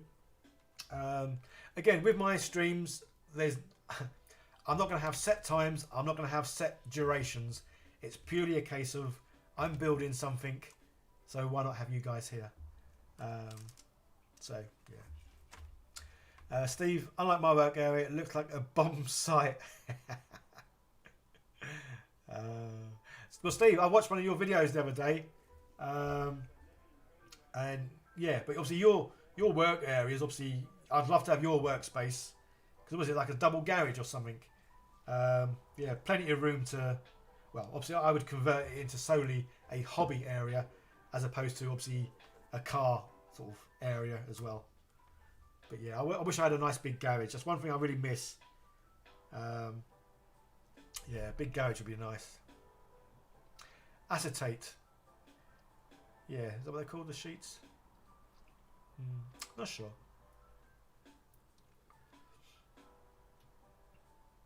Don't forget, guys, give the video a thumbs up if you haven't already. Nah, just having you guys there is good. And I say, if you guys come on and then find you have to go out or do something, just leave the stream running. Again, it looks good for YouTube's algorithms that people are still watching, even though you're not watching, but your computer's watching, or your phone's watching, or your tablet's watching. Yeah, so it all helps out.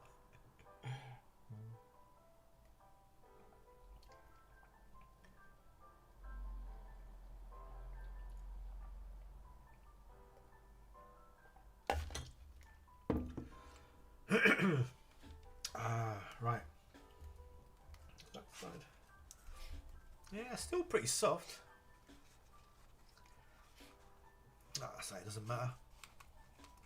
Again, so that's why I kind of seem to favour building Orc stuff, Necromunda stuff, just because if it does have imperfections and obviously dents and irregularities and obviously like looking like bullet holes, it just fits in well with that whole theme and style. Was it that dystopian world? Yeah, it just fits in really well. And I say this stuff, I better just cut the top and the bottom off with a pair of scissors, and then attach my little dome. So obviously that one's obviously was hardened. These ones were done last night. Oh, so that's probably hard enough. I could take that out. So yeah, say the ooey gooey sprue stuff. Oh, no, I haven't got the other thing here.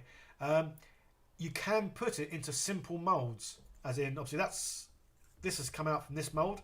Again, this has come out with dents and bits and pieces, only because I didn't take a lot of care and time. When you put the ooey gooey stuff in here, if you really sort of like push it round, leave it for a bit, and then about half hour, an hour later, do the same again, then you'll get these coming out. It's like when I made a TIE fighter.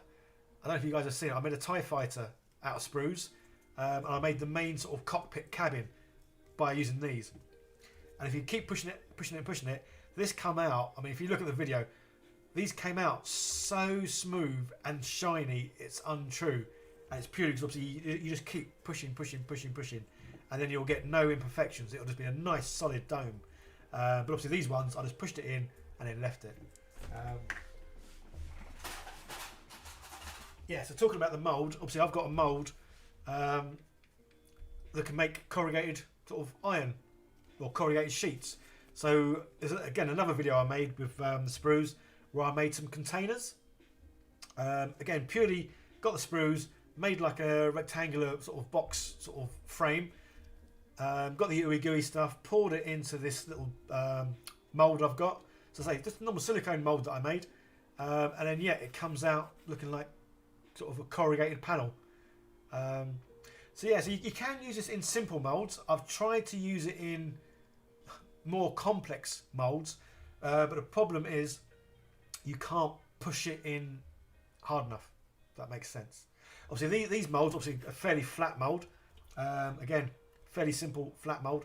It's when you get a mould that has a few more intricate pieces, like say you couldn't cast figures, because you would need an injection moulding machine to be able to push that through at force into it.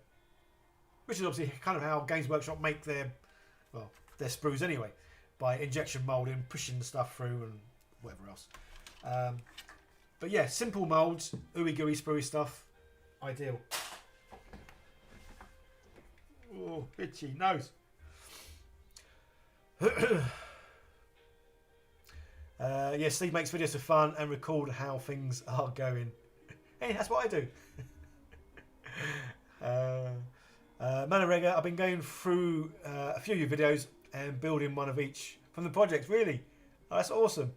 It's been awesome to actually sculpt stuff, not just to make the figures. Yeah, well, say again, some of the things I make a framework with, and then sort of obviously box it with panels and bits and pieces. But I have made a couple of things purely from the ooey gooey sprue stuff. Obviously, I've made the Great Unclean one. I've made 2 versions of them now using purely this, and I also made that that Nurgle Demon. Again, I made like a skeleton out of sprues, and then I covered it in this stuff, and I made some wings for it. And the wings, I think they came out awesome. So yeah, so that's why I kind of think I can't think what you couldn't make out of the sprues. Obviously, little miniatures, you can't make something so small. But relatively big things, obviously like the Orc Stomper I made, huge big thing, purely out of sprues, nothing else. So yeah, sprues are pretty awesome, pretty versatile, and so that's why I think what I'm going to do is, because I'm making lots of other stuff now, sort of D&D sort of orientated, and just general tabletop gaming stuff really. But at least I think at least once a month I'm going to make something from sprues. But what I'm going to do is I'm going to leave it up to my patrons to decide what it is I make. So it can be like a patron build each month made from sprues. Which obviously leads me nicely into sort of asking you guys if you want to help support the channel. Become a patron. There's a link down below. I mean, it's £2 a month. Basically all the money I get from that goes into me buying bits and pieces, glues, paints, flocking, basically whatever I need to sort of make more videos really. And you also get to see behind the scenes pictures of what I'm currently working on, which is pretty cool. So yeah, so it's going to be a patron only decision on what I build from sprues, I think is what I'm going to do. Yeah. Right, last panel, we'll get this one done. Let's put this back on higher. What's the stuff called? Ooey gooey. Or is it the sprues melted in plastic cement syrup? Yes, exactly that. Basically in here is some acetone. I buy it from Amazon. Obviously get it from wherever you want. I've been to like the local Boots and just bought a bottle of the like, nail polish remover, which is acetone. Yeah, so basically I get a jar, half fill it with acetone, get my sprues, cut them up, or like if you've been here a bit earlier, when I cut bits off of sprues, I call them nibbly knobbly bits because they're nibbly knobbly bits basically. So all these bits that I cut off from sprues, they go in a jar. But then sometimes when I haven't got enough nibbly knobbly bits, I'll get some sprues and just chop them up, stick them in a jar, leave them in there for at least 8 hours. Generally, I always fill a jar up at night. So whatever I use from this today, come tonight, I'll fill this up. So then tomorrow morning, this will be full or half full. And then I've got lots more ooey gooey sprue stuff. So yeah, so that's all it is. Acetone, cut up sprues, and then leave. So generally I find it's at least 8 hours. So after 8 hours, it's turned into this, which I say is like a very, very thick porridge, but like a smooth, thick porridge. And yeah, so again, so these panels that I've sort of put the stuff in and spread out. So it takes 8 hours to dissolve. It kind of takes another sort of similar sort of time to firm back up into plastic. So like this. Was obviously put in the silicone mold. I think this was about 5-6 hours, and then I took it out. So that's why these panels would be about 5-6 hours, and then they'll be ready for me to then build on. So these are basically going to be the base of the well, whatever I build really.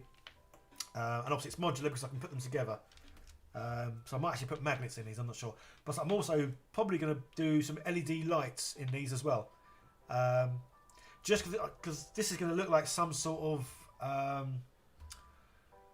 what is it? Not a factory or warehouse, like a gas station. So it's going to have like gas canisters, runways, ramps, maybe a couple of small little kind of buildings. But the idea is I can move them together. So like the runways or ramps from one will reach the other one. So that's my general overall sort of plan, basically.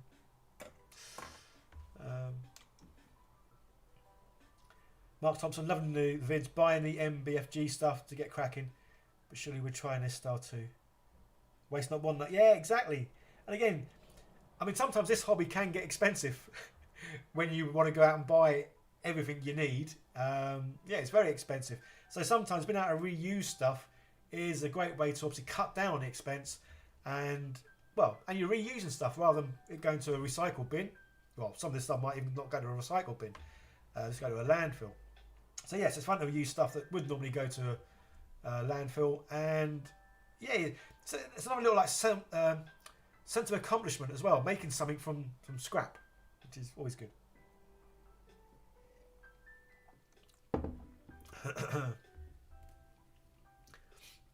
Duncan, good idea with the magnets. Yeah, I think the magnets will help because obviously then when you put them together, they'll kind of stay together. So all you got to do is like put a magnet either side.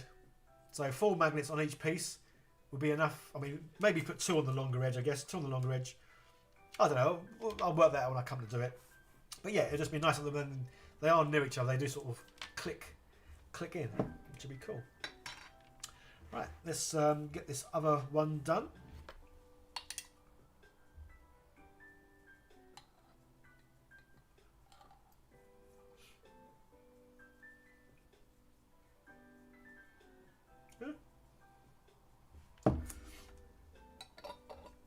So again, anyone who has just joined, with the acetone stuff, like then I've taken the lid off, you can smell acetone.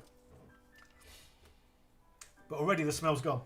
It really doesn't linger in the air for very long. So just in case anyone's worrying, oh, when you do this kind of thing, your room's going to stink of this stuff. It doesn't. The thing, acetone, it evaporates. As soon as it gets in the air, it starts to evaporate. So there is no like strong whiff of acetone in the air. Obviously, if I stuck my nose right near this stuff, then yeah, I'd probably be able to still smell acetone because obviously this does still contain acetone. So that's obviously why it takes, say, 5-6 hours or more for this to firm back up. It's because while it contains the acetone, obviously it stays ooey gooey. But then obviously as time goes on, so that's another reason why whenever I make things, the thinner the better. I think, say, some of the panels that I normally make, the flat panels, I think I have made some that have been sort of 3mm thick. Generally, I make them, they're like 1-2mm thick. I have made some that were 3, maybe 4, and they just took a long time to firm up. Because obviously the thicker it is, the acetone from the outer edge obviously starts disappearing straight away because obviously it's in the air. But it takes a while for the acetone that's like right in the centre of this to sort of like come through and then evaporate. So yeah, so whenever you make stuff, you really want to make it quite thin. That's why when I made the Great Unclean one, that took forever to firm up because obviously that was quite thick with the ooey gooey spruey stuff. But that's one of my first sort of builds. So I didn't really, well, yeah, I hadn't really used this stuff before. So that's why the more I've used it, the more I kind of like try and make thinner pieces, just because I know it's going to take a crazy amount of time to dry otherwise.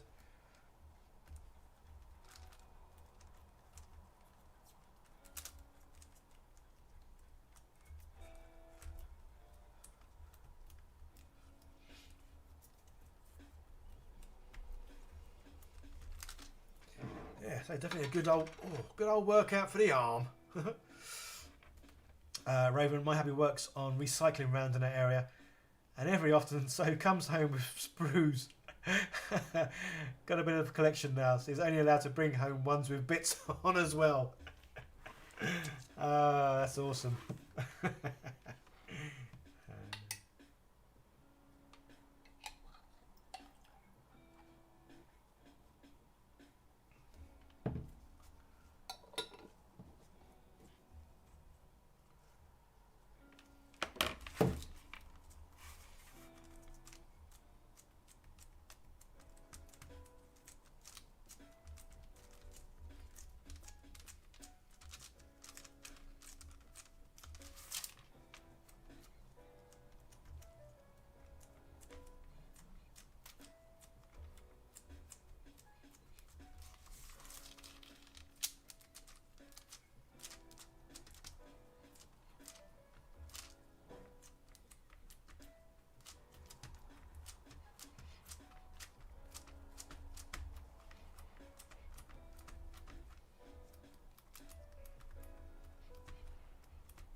So I say, I really hope this is going to come out well and look like the hot glue sort of panels.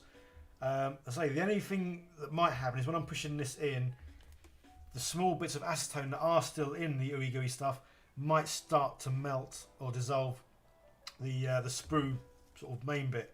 I can't see why it would, because obviously it's only going to be a small amount of acetone touching it and for a small amount of time. So it takes 8 hours for it to sort of dissolve in this. So I'm really hoping that when I come to turn these over, it's going to look like these sort of panels, which I just think will make for a really good base for what I'm going to build. Just because it'll look like it's a sort of like a metal terrain sort of bottom, really. That's obviously that's the plan, that's the hope. Again, I haven't done it like this before, so it's fun to see. And I say, if it doesn't work out, I will leave it in the video just to show that I tried it and it doesn't work.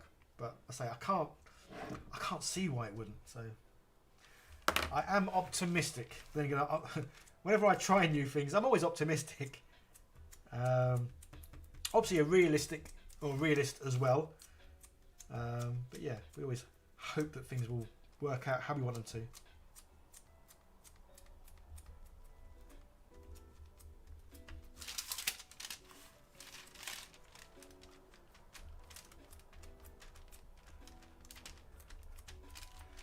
Right, as obviously I'm going to be turning these upside down, I don't really want any sort of excess on there.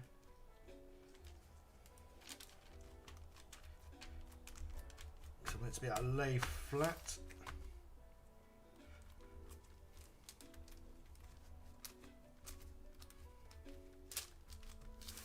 Plus, I want it to be relatively thin because then it will dry quicker. So we'll try and get rid of any excess.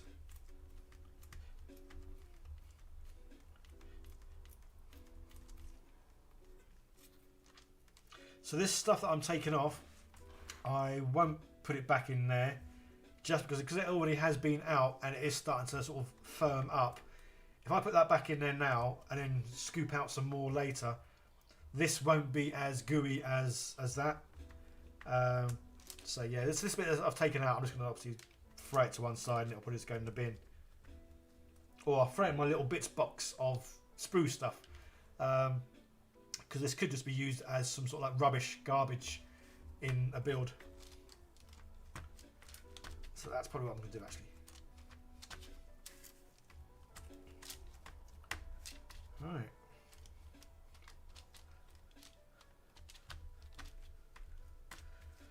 Cool. Well, that's that done. Fingers crossed. In 6 hours' time, or ish, when I take them out, it will be how I wanted it to be. There we go. It's not rubbish if it can be reused, indeed.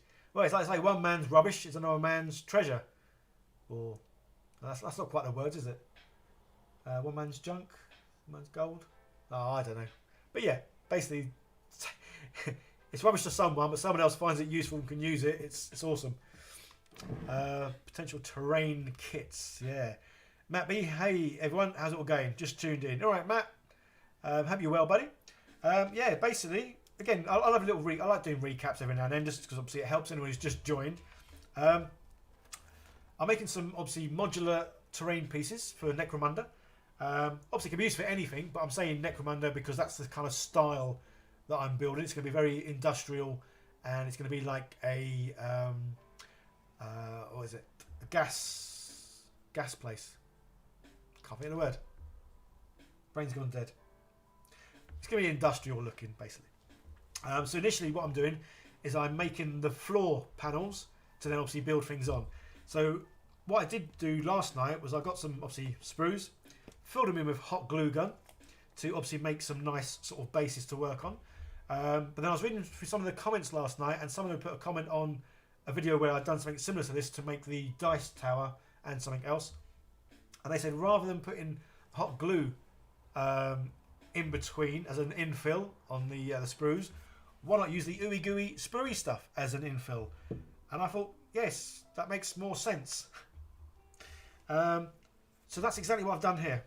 I've taken 3 panels, filled them with the ooey gooey stuff. Going to leave them 5-6 hours. Fingers crossed they're going to come out as good as these kind of things, because obviously I want it so you can see like the original sprue. So you can see the original sprue, but you can see the infill as well. So when it gets painted, it will look like a nice sort of metal kind of sort of platform to then obviously build my structures on. So that's the aim, and that's what I've sort of got so far. Obviously, I have been filming what I've been doing. Oh, pardon me. Because I'm making a video. Obviously, what I'm making now, I'm aiming to get it done, painted, and out as a video on Friday. So it'll be Friday evening, about 8 o'clock UK time. I have got a video I'm going to be working on today to get out tonight. I've done the filming. I just need to. Well, I've edited it together. I just need to do the voiceover for it. So that'll be a video out tonight, and the video out tonight is about me 3D printing something, then making a mould of it, and then casting that in plastic resin, and then comparing the prices of the two, as well as how long it takes to print something and how long it takes to cast something. So yes, if you want to know more about casting, mould making, and obviously the cost difference between resin and 3D printing, video out tonight, guys. So keep an eye out for that. It'll be 8 o'clock UK time. It probably is a premiere, because I like doing the premieres, just because I like being on when you guys are on, and obviously you can have a chat. Where there's muck, there's brass. That's it, Graham. That's the thing I was trying to think of, but my brain went dead, as it does. Tom, finished terrain is stashed under the bed, under the sofa, all over the place. Well, I must admit, that's why I say the area over there where I used to put everything, it was just piling up. I say, because my problem is I don't play with any of it. It was piling up too much. So I've given a lot of it to my kids, and they're playing with it now. So I've made lots more room. So I want to make some larger terrain pieces, and do some flocking all over it, some sort of gravel paths, make some like rocky mountainy areas. That's why I say I made the trees to go with it as well. So yes, I'm going to start doing a lot more variety of stuff, just because I like trying new things out, really. Yeah. Steve used to deliver skips, drop one off. 8, drive past at 10, half full, then at 12, 3/4. But completely different stuff, then go back and forth to pick it up. Completely filled up with other stuff. Yeah, like I say, it is. Yeah, someone might find something unuseful and junk, and other might find it useful. I mean, I always used to be quite a hoarder, especially when it comes to like bits of wood. If ever I bought wood to make something, to build something, to do something, just like general DIY, I was always reluctant to throw away any offcuts, even if they were like the small bits or whatever bits. Even kind of like knowing in my head I probably would never use them, I was always reluctant to throw them away. But then you kind of get to a stage where you're like, you've had them for 6 months, a year. Yeah, I'm never gonna. It's like even now, I'm in a small one-bedroom flat, and when I moved from the house, I had some bits of wood, and I thought I'll take them because I might need them, and they're in the hallway. And I've been here now just over a year. I've been here, and they're still there. They haven't moved an inch from where I put them there the day that I moved in, and it's like now it's like, well, I'm never going to use them. I can't even think of why I would use them. But I know that if I got rid of them, I would build something and be like, oh yeah, I could do a bit of 2x2 or whatever it is, just as a support or underneath this. And that's why I'm always reluctant of throwing stuff away, even though I need to, because I'm in a one-bedroom place. There's no room here. Matt B, awesome to see some Necromunda content. Me and some friends have just started a campaign. Need to start some of your ooey gooey projects. Yeah, you should, buddy. Love the videos. Keep the great work. Cheers, mate. Yeah, well, I must admit, I like the Necromunda style. Again, I've never played Warhammer. I've never played Necromunda. I've never played any of the Games Workshop games. I do just love the figures and the bits and pieces. That being said, obviously now I'm not buying any more Games Workshop stuff because I'm printing my own figures. But in regards to terrain pieces, yeah, obviously anything Orc I love, but I love Necromunda because of that style and that look and that sort of post-apocalyptic style dystopia world where everything's going to wreck and ruin. And again, it fits in with my painting style so well because I can paint rust. Because all you need to do is slap stuff on, make it look rubbish, and that's rust-ish. But a bit more to that, but you kind of know what I mean. Yeah. So, right, these are done. As in, they're done. They just need somewhere to sit for, say, the next 5-6 hours. So, yeah. Right. Oh, no, I might actually do. Now I've done all 3. I think I'm going to film that I've done 3. Because then I'll be saying, now they need to sit for 12 hours or whatever it is. So, yeah. Again, sometimes I film stuff, it doesn't end up in the final video. But as I always like to say, I'd rather have it, not need it, than need it and not have it. Obviously, that's not my saying, that's what a lot of people say. Alright. So there we go.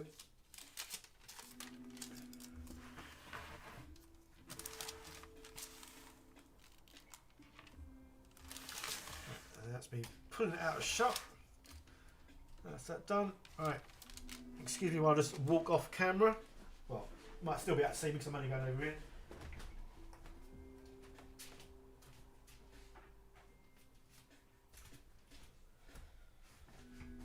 Oh. And there we go. Leave that for... Right, do I need these on? What am I doing next? I might leave that on actually. Yeah, because so what I'm going to do, obviously I've done one of these domed thingies. These ones I filled up last night. I've even got like obviously diddy little ones. Again, I'm filling these up. I'm not sure if these are all going to be used in this build. But so that is the only problem about sprue built things when you're using the ooey gooey stuff. Is obviously these were done last night. So everything you do kind of takes, again, I always sort of say the number 8 hours, because 8 hours is always a nice time. So like 8 hours for stuff to dissolve, 8 hours is a good time for stuff to undissolve. No, that's not right. But you know what I mean. So yeah, 8 hours to get turned into that, 8 hours to get turned back out. So yes, it's worth making lots of bits and pieces. So some of these bits I know I'm going to use in this build. But it's worth me making more now and then put them in a little box. So next time I come to make something, I've kind of already got them. Because the other thing I want to make, obviously I've made this obviously larger tube, which is obviously going to go as part of the gas tower, oil tower, tank, sorry, or whatever it is. But I also want to make, because the other thing I do, no, I can't find any. I need to find a pencil, because I want to make some more panels, and then I wrap them around a pencil, because obviously then they are then like gas tubes or oil tubes. Because this is going to be Necromunda, sort of a factory sort of thing. Not factory. What can I still think of the word? Gas. What is it? A big industrial area where they have huge big gas tanks, and obviously they make gas, and then they pipe it to wherever it's going to go. Anyway, so yes, I want to make some pipes. So I want to roll out some more panels. And basically what I'll do is I'll roll out a panel, leave it for an hour or so, then get pencils, wrap it around a pencil, because then basically you can wrap it around whatever you want to get whatever size tube you need, basically, which is pretty cool. So yes, I want to make loads of those now. Again, in my head I've got a rough idea of what I want to build. But generally when I come to build it, I might change it and tweak it and whatever. So yes, I always try and make sure I'm making all the bits I need, if not more, just to give me that options and variety, really. After things, hiya buddy. You have a black sock in my stack of trash to be used. I have no idea why. In fact, I need to put it in there. I can guarantee I'll remember when I get rid of it. A black sock. Oh, that is so random. Yeah, that's probably the most random thing I can think of that you'd put somewhere in the just in case I might need it pile. But the problem is, obviously because of the videos you do, you might make something that needs like a black curtain or a black cape or a black carpet. Yeah, because of the videos you make, yeah, a black sock kind of makes sense and could possibly be you. Refinery. Cheers, Scott. Thank you. I've just seen it pop up. Yes, refinery. That's what I'm thinking of. A gas refinery, oil refinery, any kind of refinery.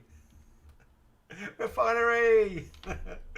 Don't you hate that when your mind just has a brain fart and you just can't think of a word, and yet it's a simple word. It's not, it's not a complicated word, but yeah, refinery. Yeah, gasworks works as well, but yeah, refinery is the thing that I was thinking of.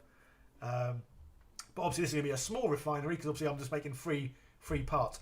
But again, that's why I like the idea of this being sort of modular, as in like loads of these sort of size panels, because then obviously I'm going to show 3, but then obviously you can make loads more and they just all sort of like interlock, and in fact you can move them around. So obviously that's the best thing obviously about modular, or the reason behind it being modular, is that you can change it. So you can use it in one way for one setup, and then you can play a game another time, move things completely around, so it's completely different. So refinery, thank you so much, Scott.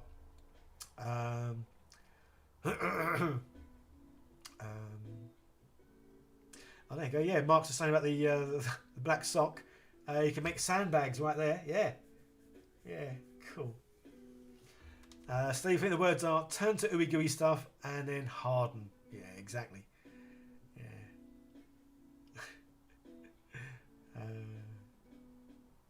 Cool. Yes. So what was I going to do? I was going to film me basically taking these out.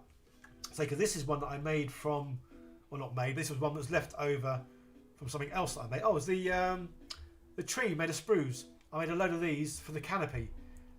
So again, that's why it's worth filling these all up in one go, and then if you use them, great. If not, they are there for something else. So yeah, so I need to film me basically taking these out. Really.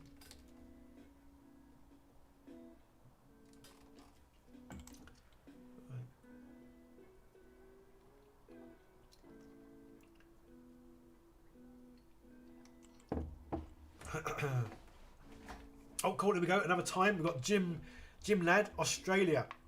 8:55 on a Sunday night. Sunday night?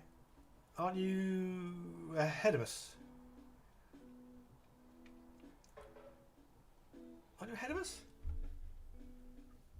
I'm confused now. Yeah, Jim Lad, you could put 8:55 on a Sunday night. Would that not be Monday night? I'm confused now. Anyway, either way, it's good to have you here, Jim. Because I do like seeing where people are from. Scott was stuck on a word last night and got stuck in a loop for a good 5 minutes. Well, that's the problem. You get stuck on a word you can't think of, but then all you can think of is a different word, and that different word isn't the right word. But you can't get that other word out of your head. And that's what I get quite often. And then you think, why can't I get rid of this other word? Because it's stopping me from thinking about the right word. Tom, refinery, Scott is right. He is. That's exactly it. It's a refinery. Because again, I can visualise what I'm looking at in my head, and it is. It's like a gas sort of refinery. That's the kind of look that I'm going to go for this build. Basically, is a gas refinery. Yeah, it's really weird. Sometimes my camera it overexposes everything, and everything looks a bit washed out. So I generally clean the back of the lens, and just the fact that I've put my hand over the back, it then sort of redoes it. Although I have done this before, where I've set it up so I can manually adjust it, and it doesn't seem to always work, basically. Right, well, we can leave the ooey gooey sprue stuff in the background. Again, some of the bits that I film as well are out of sync. Again, just because of the time involved in waiting for something to harden. But that's why I film all the bits, and when I come to edit it, I then put it together and I sort of edit it in a way that it does make sense. Well, yeah, it makes sense. And again, that's why I then do the voiceover at the end, because it's so much easier. So if I try to do a voiceover for all these bits, when I then come to edit it, it might not make much sense if I'm talking about something that's not happened yet. If that makes sense. So, well, yeah, doing a voiceover at the very end, once you got all the footage, is so much easier and a better way of making these kind of videos. Yeah. Matt B, have I ever thought about making an Imperial Knight out of sprues? That would be an interesting video. I have, and I did mention a long time ago that when I hit 100 patrons, that's exactly what I was going to make. But I kind of mentioned that ages ago, and then my patrons, obviously, I've got quite a few. Well, I've got about 40 patrons, I think, ish, maybe a bit less. But yeah, I always said, if we get to 100 patrons, then I would make an Imperial Knight, because obviously that's going to be quite a big project. Scott's kitten just killed his Tyrannid army and knocked them all off the shelf and onto the floor. That kit gets everywhere. Right, so let's film me taking these bits out. So again, I would put some sort of message on the board saying 12 hours later, and then you can just pop them off. This one's got a bit of a nipple on the top because it's had a hole in the bottom. That's fine because we can just lop it off.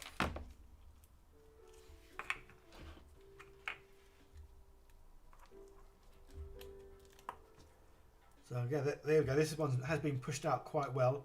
I'll show you it in a second because it's come out really smooth. And how is this one? Yeah, this one's pretty smooth and shiny. These little ones. Yeah, so for making domes, these little molds are pretty cool.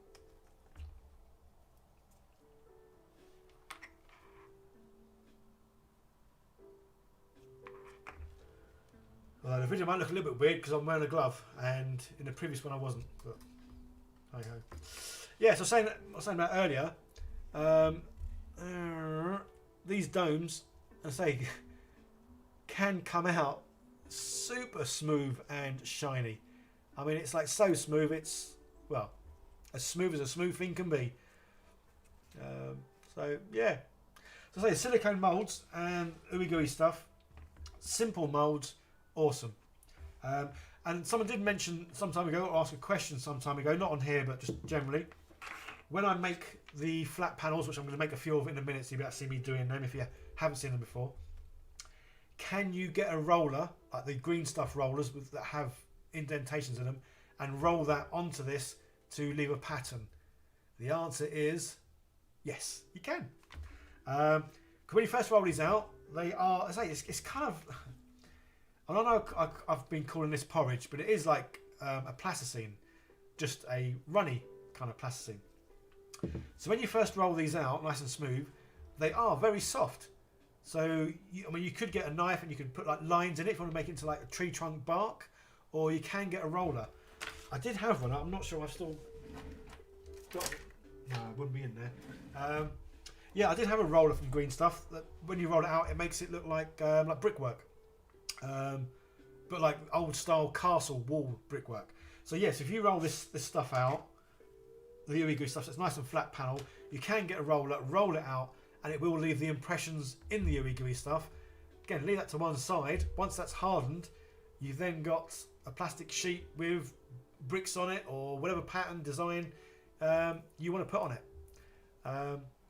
So I say again, one of the best things you can make out of the sprue goo is panels. So this is the first time I've tried doing the panels just sticking inside this, but you'll see in a minute I'm going to make some more flat panels. Yeah, flat panels, and then you can do obviously a whole variety of things with the flat panels. So yeah, so these are cool. So I'm going to keep these to one side. I am going to make some more. Again, just because I know I'm going to use, yeah, they're the two.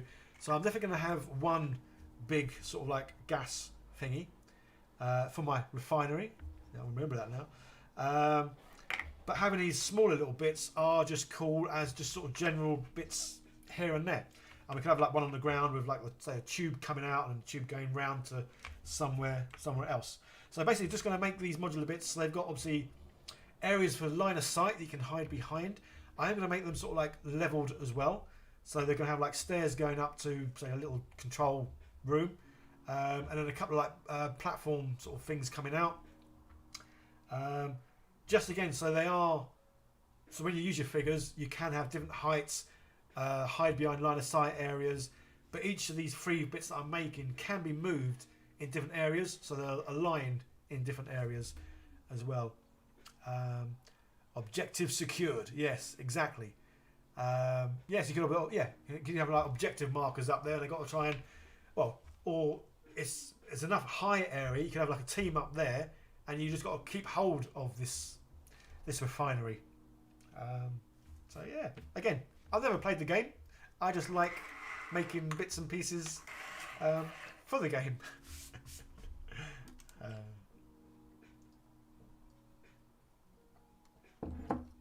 Right, so what we'll do is we'll make a panel. I'm going to get that silver tray back because, yeah, I want to use that.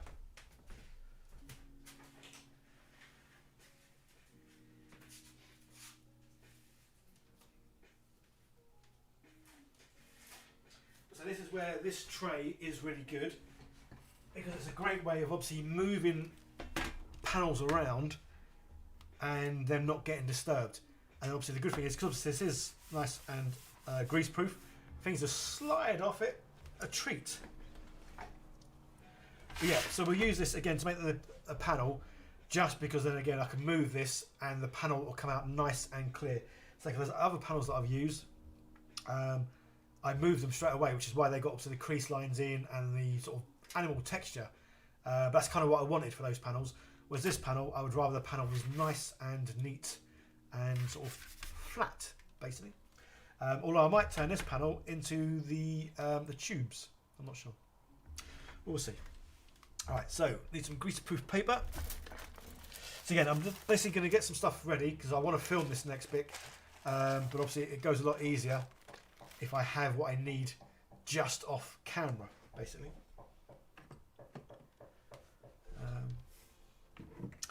Right, so got that. Let's get me roller. So I have mentioned this roller before in videos, but obviously I'll mention it here to you guys. Obviously from Amazon, only because I don't like shopping. I can't stand going out shopping. Although maybe it's more the people I can't stand as opposed to the shopping. So yeah, I do buy a lot of stuff online, and Amazon is kind of where I go. I know a lot of people don't like Amazon for whatever reason, and that's fair enough. Everyone's got their own opinions. But for me, and not liking to go out shopping, Amazon is a godsend because I can pretty much get everything I need off Amazon. I would say with the exception of food, because I go to Tesco's for food, but obviously you can get food on Amazon. But yeah, no, I do buy everything else from Amazon. So yeah, this roller is really, really good because obviously the end bits come off. That's a lot of screwing. Yeah, and then you get these, obviously spacers, which are really good. We've obviously got inches and millimeters. So it comes with about 3 or 4 of these. This is the smallest one, 3 millimeters. I think it's 3, might be 3, 5, 8 and 10. Might be. It's definitely 4, and I think 10's the biggest. But really, really good, because obviously you can vary the height in whatever you're rolling, which for this is awesome. But again, I normally use the roller with the tray, because the tray is about 1 millimeter in depth or thickness. This is 3 millimeters. So when I roll out obviously like this. So then my little piece is coming out 2 millimeters, which is awesome. Obviously, if I rolled it flat on here, then it would be the 3 millimeters. But again, I like it to be, say, 3 millimeters is not bad, but you might as well have it thinner because it will dry quicker and it doesn't need to be thick. So once these panels are sort of hardened, they are, yeah, they're nice and flat. They won't bend or warp unless obviously you want them to. And yeah, it just makes for a nice sort of flat panel. Steve, can I put a link for the rollers that make roads, bricks, tiles in the description? To be honest, I'd have to go and find them. As in, I'd need to go onto Amazon and just type in rollers. So, can you do that? Basically, green stuff are the ones that make the rollers. Although they make the rollers, but if you've got a 3D printer, you can print off your own rollers, because I've seen some things on Thingiverse. Again, just a roller with the indentations in it. So that looks really, really good. But yeah, I wouldn't know what the links are without me trying to find the links on Amazon. So again, in the description, there's a affiliate link to Amazon, which basically means when you click on it and then buy something, it doesn't cost you anything. It doesn't affect your buying. It doesn't do anything to your buying at all. All it tells Amazon is that you've gone there through me. So every time you buy something, I literally get like a penny-ish, or maybe 2p, or maybe even half a p. So yeah, I think I get about £5-6 from Amazon every month. But yeah, if you guys, yeah, you should come up with paint rollers. Yeah, Steve, if you type in green stuff roller, then you'll probably get. Well, yeah, cause I think it's green stuff that made them. But I think on Amazon they only advertise about 5 or 6 of their rollers. If you go onto Google and type in green stuff rollers, they actually make about a dozen, 20 different rollers. So you find more variety and choice on Green Stuff's website. Yeah, because I found that out when I looked. Oh, this is months and months and months ago. But yeah, the rollers are pretty good. Or say you can make your own. I've seen YouTubers obviously get a roller. I don't know what they've done. They've got some clay. They've done whatever pattern impression they wanted in the clay. Then they've got obviously like a wooden stick, rolled up their impression in the clay on the stick. Then obviously let that harden whenever you do that, and then they've used that as a roller.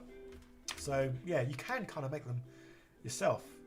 Maybe I should have got doing a video making one, but we'll see. Right, so again, I'm going to film this. So I have filmed some of this already when I did that, but I say that was done on the greaseproof paper, and then I moved it quite quick, which is why it's come out a bit gnarly looking. Whereas this panel, I want it to come out looking flatter, because I want to use this, say, to make some tubes, and I'd rather the tubes look like nice, decent sort of tubes, really. I've been using green stuff to fix some broken ceramic stuff, then painting it gold currently. Yeah, because like green stuff obviously make the sort of green stuff fillery kind of stuff. Is that a wasp? No, it's a fly. But they also make rollers. I think they make other stuff as well, to be honest. So if you have a look at their website, yeah, see exactly what they do. Right, let's go nice and high actually, so that I can get everything in. There we go. So for this, I can take a good old amount of sprue goo, just so I can make quite a decent sized panel.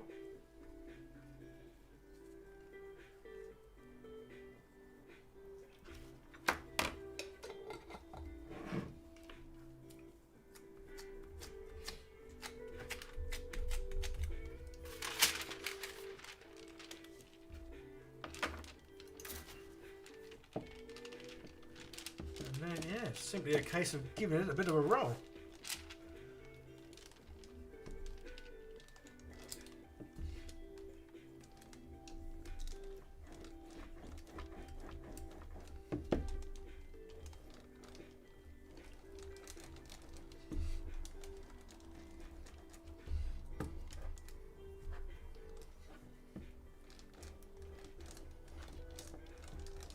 So the good thing about using this roller, because it has got the things on either side, it is going to come out that sort of thickness all the way through, which is obviously nice. And there we go. Right, I'll turn that off, but I'm going to give it a couple more rolls just to make sure. I think it's all right, but let's have a look.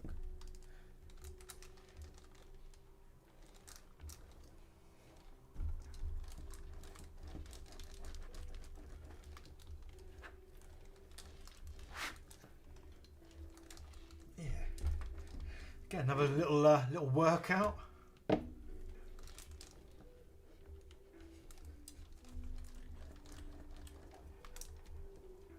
So say now, if I was to lift up, say this was on 2 sheets of acetone, if I was to lift this up, straight away that ooey gooey stuff would get crease lines in it, cracks in it, all kinds of irregularities. So that's why when I do these, if you're going to use just greaseproof paper, you need to roll this out somewhere where you can then just leave it and not touch it. Or, let's say these trays are awesome, so I can lift this tray up, move it out of the way, and it's not going to get affected. So when I come to take this sheet off later, because what I generally do now is I'd leave this for say 3-4 hours, then pull this top sort of sheet off just to let the air get to the top bit. So it'll still take about 8 hours for this to sort of go into a nice, thick, firm sort of sheet of plastic, basically. And again, the sheet of plastic is awesome because it can be cut with a pair of scissors. That's why I like doing these, say, sort of 2mm thick, because then you can cut them nice and easy. And obviously you cut them with a blade if you want to, but sometimes I find the scissors just so much easier, because you can obviously, big pair of scissors, one cut all the way across, job done. So yeah, so this sheet, obviously you won't see it in this stream because obviously it's going to take 8 hours. But this sheet, when I take this thing off, it should be nice and flat. I mean, it should really be the same as this. So it should be, let's say, nice and smooth. You may get the odd little air pocket, because obviously that's the only problem with the acetone. When the acetone evaporates, it can leave like an air pocket, because obviously that air pocket contained acetone. So generally the acetone is like evenly distributed throughout the whole of this, but sometimes you might get an area, obviously only a small little thing, but that's generally what these are. It's like little pockets of acetone. Obviously, I shouldn't really call them air pockets. They're little pockets of acetone, and then when the air evaporates, well, then they become obviously an air pocket. So yeah, so this sheet should come out really not far off as smooth as ice, which is pretty cool. But that's only because it's not going to get touched, bent, or distorted in any way. Oh, that's a brick roller. The description has an age recommended of 8 to 99. Ah, bless those poor 100-year-old hobby makers. Been in the hobby for like 50, 60 years, and then they've got to stop. Gutted. But there we go. Mahumas Humi, you rock, dude. Mahumas Humi, your name rocks. I like that name. That's cool. Right, so yeah, so that's good to go. So I can move that again. I'm not going to touch this now, so I can't use this thing anymore because I can't obviously pull this off to make any more. So again, that's where it comes down to when you make things with the ooey gooey spruey stuff. Work on something else as well, because quite often you'll make something or make a part of something with the ooey gooey stuff, and then you've got to put it on one side, leave it for 8 hours before you can then do anything with it. So that's why today I'm basically getting everything sort of ready for then tomorrow to hopefully start building this thing. Obviously, I've got the bases are done. I'm going to make some panels. I'm going to make some more panels. Obviously, I'm going to make some more domed bits, just so then I've got lots and lots of bits for later or for tomorrow. I say, because my plan as well is, whenever I do use the sprue to make stuff, I may as well keep using this until it's all gone. So that's why, again, I make a whole variety of stuff that I'll be using for this project, but I can make some stuff that I can just leave in the box for another project, because what I want to do is use all this sprue stuff up, and then later this evening I'll cut up loads more sprues, use all the nibbly knobbly bits that I've got from previous sort of cutting bits, fill this back up. So say with the jar, I always make sure the acetone's halfway. So obviously the acetone, when I take all these sprues out, would have gone down, because obviously some of the acetone is in the sprue, which evaporates. So I'll top this acetone up so it's halfway again, because I find when the jar's at half full, so whatever jar you get, fill it half full, and then fill it full of sprues right to the top. And then what I generally do is, because obviously you're cutting up sprues, there's going to be lots of gaps. So when you put the sprues in here, leave it for a couple of hours, you can then push the sprues down and put more sprues on top, and just keep doing that process. And then obviously when I go to bed, I'll make sure it's completely full of sprues, and then in the morning, like it was this morning, it's about 3/4 full of sprues, or sprue goo, which is obviously enough to make quite a lot of bits and pieces, which you then leave for another 8 hours. So yeah. Right, I think I've waffled on enough there. I'm going to go move this out of the way.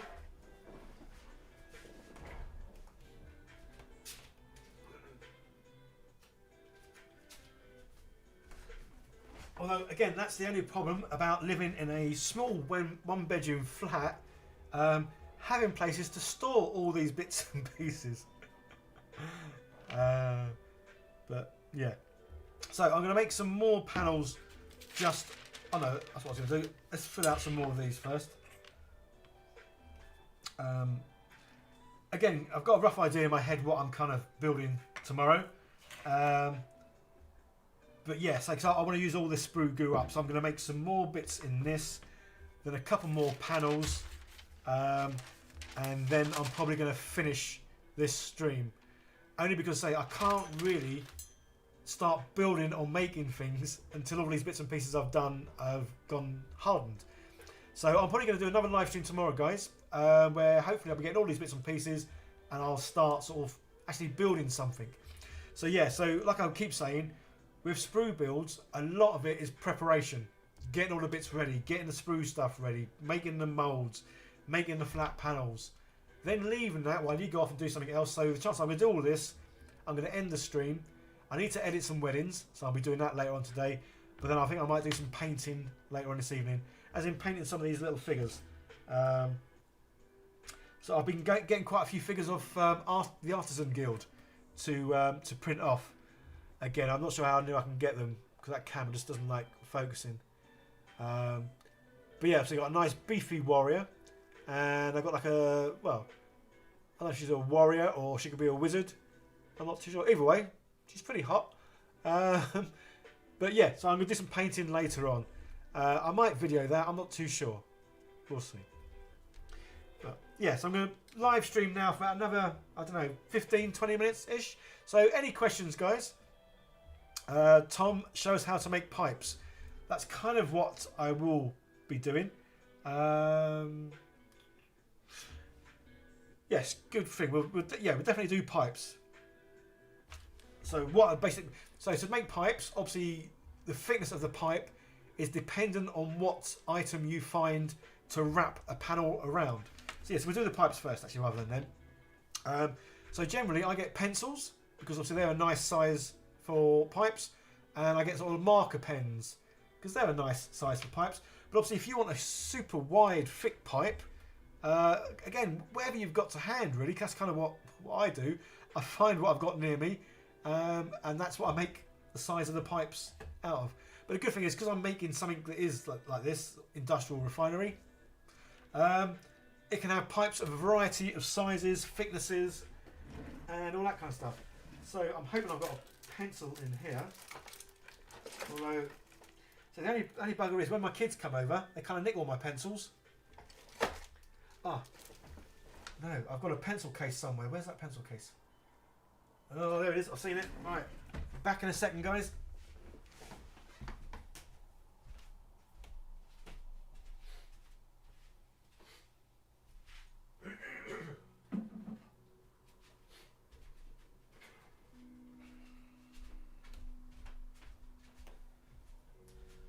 Rightio. Got my pencils. And for anyone, obviously earlier on I mentioned there's a few things that I built out of sprues that I absolutely love and are my favourites. I should have bought that as well. One is I made the Orc Wizard Tower, which I absolutely love. So that's the one I made of individual bricks, and it took forever to glue them together, and I had to wear a mask at the end because the smell of the glue was just knocking me out. And the other thing that I made, which it still makes me laugh now, I made a sprue burger. So yeah, so this thing is sprues. If you haven't seen me make this, go and check it out. It was a fun build. I say something completely wacky, completely different. Obviously not related to any kind of tabletop wargaming. Although I think someone did mention I could stick some wheels on this, stick a little Orc driver at the top, and it's a battle wagon. Just because it would almost fit in with Orcs because they're just nuts. But yeah, this is one of my favourite things that I've built, and this is all sprues, nothing else. Everything on this is sprues. There's like a framework I made inside, and that was made of sprues. And then all this stuff is the ooey gooey spruey stuff. Obviously these are, like I was saying earlier about how I make rivets.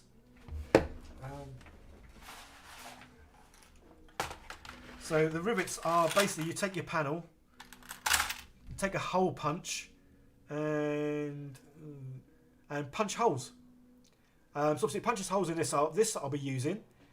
This works well as, well, just sort of weird fencing, I guess. But yeah, the bits that get punched out are the bits that I've obviously stuck on top of my burger as the little sort of, I don't know, the bits on a bun. But yeah, so this is one of my favourite builds. Obviously, again, not tabletop related in any way.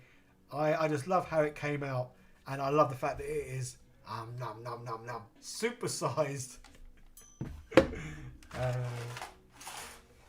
Again, sometimes it's the simple things in life that make me happy, and this is definitely one of those. Right, so cool. Yeah, I've got a variety of pens, so this kind of thickness would work well. Yeah, they've all got kind of lids on. The pencils aren't round. Shouldn't really make much of a difference. That could be a smaller tube, I guess.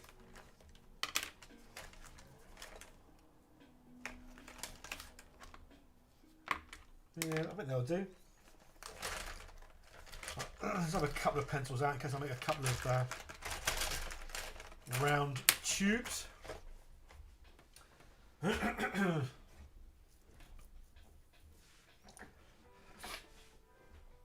Yeah, Scott, any imperfections you can just fill in with the goo. I mean, I have done that before. What did I make? I made something. It's probably a bit of all sorts I've made.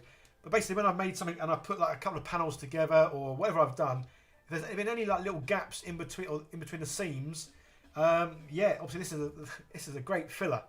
In fact, I think that's what people probably use this as more than anything, is a kind of a filler, because obviously it does smooth out really well.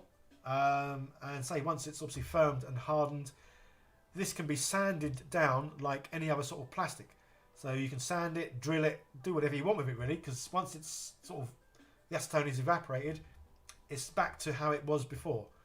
Again, if there's a PhD person on at the moment, or some sort of chemistry person, they will probably disagree and say that once the molecular compound or whatever of the sprues has been infected with the acetone, it then takes on a whole new property and it's not quite the same.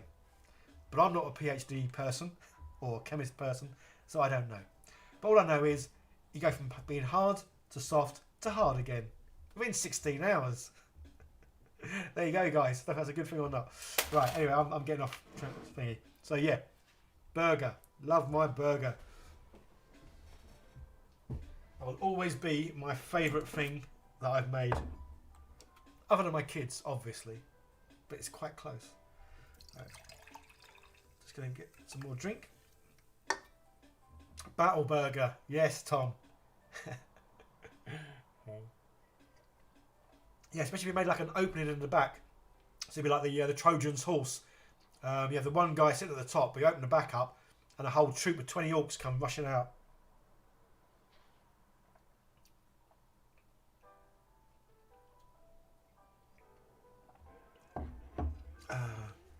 Alright, 53 thumbs up. That's not too bad going. So anyone new that hasn't thumbs up, please thumb up. It's a simple little thing to do, but it does do a lot for my channel. Thumbs up and comments on my videos. Again, simple thing to do, but it does make a big difference to how my channel is seen by YouTube, and then how YouTube then sort of spreads the word on my channel, or in some cases doesn't spread the word. But yeah, fingers crossed it'll spread the word. Right, so yeah, so making the tubes. Again, say my desk, there's so many little bumpy bits, because when I did this, obviously I had that. Well, I had it on a bit of greaseproof paper, but obviously I was gluing. Basically, I glued the whole lot in one go, because the glue gun I've got is great. It seems to instantly heat up the glue, so it just comes straight out. Whereas you get some glue guns, you squeeze for quite a bit, then you got to wait only like 5 seconds, and then you can go again. The glue gun I've got, you just go and go and go. I say it takes like 11-inch glue sticks, which are 11mm in diameter. And obviously, as one's getting near, I can just shove another one in and still go.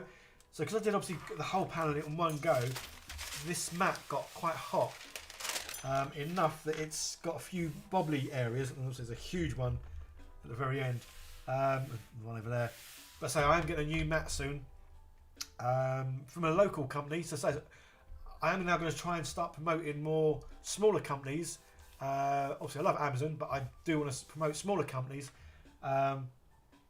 So yeah, I'm going to be getting some new cutting mats soon. But I will be taking more care of them and generally just cutting on them.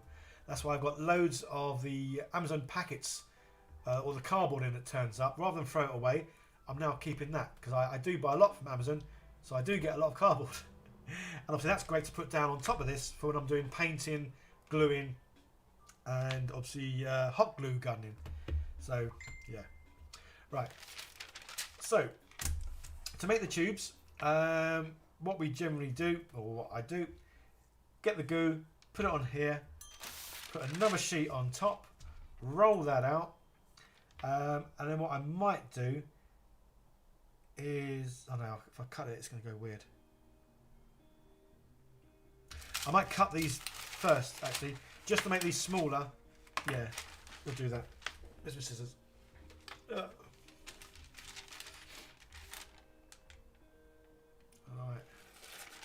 When I'm next going to go on a walkabout. Oh, yeah. If anyone doesn't know, I started another channel about 4 months ago of me basically getting out and about and doing stuff. Because obviously I spend a lot of time at my desk, whether I'm messing about doing this sort of stuff or I'm editing weddings. So about 4 months ago, and obviously I wanted to start losing weight. So I started losing weight, and basically I was going out walking, and I was going to different places and doing stuff, seeing stuff. So I started filming myself and made a channel.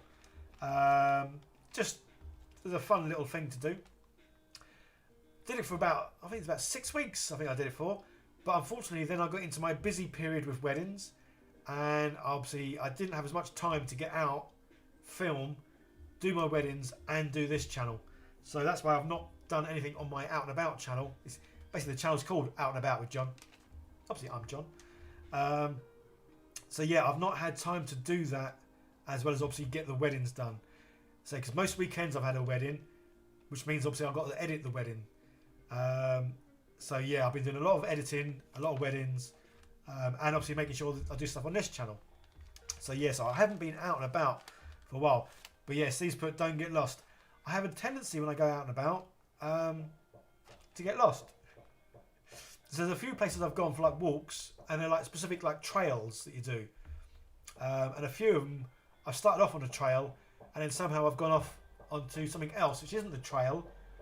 Ended up walking through a load of stinging nettles, got to an area where I couldn't go any further, and then I had to turn around and walk back through a load of stinging nettles. But I've been filming it all as well, so it's quite funny. I lost my drone. I had a drone. I did the second video I ever did.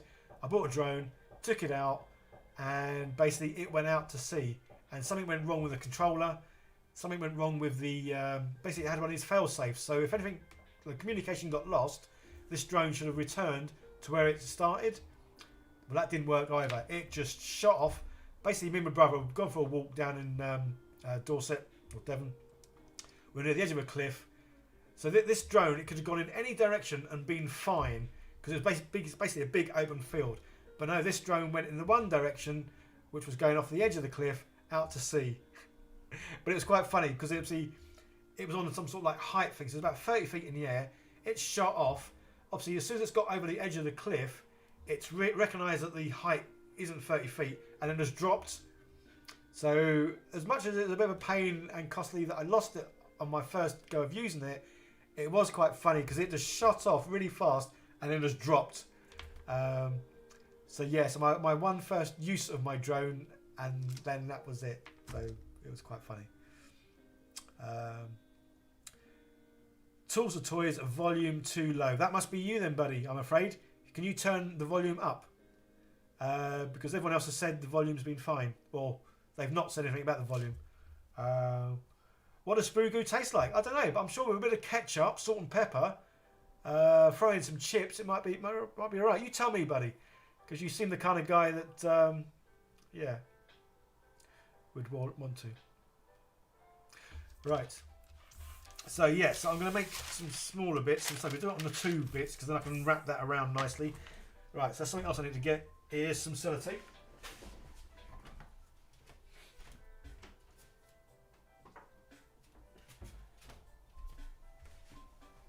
Alright, so obviously sellotape to stick it together.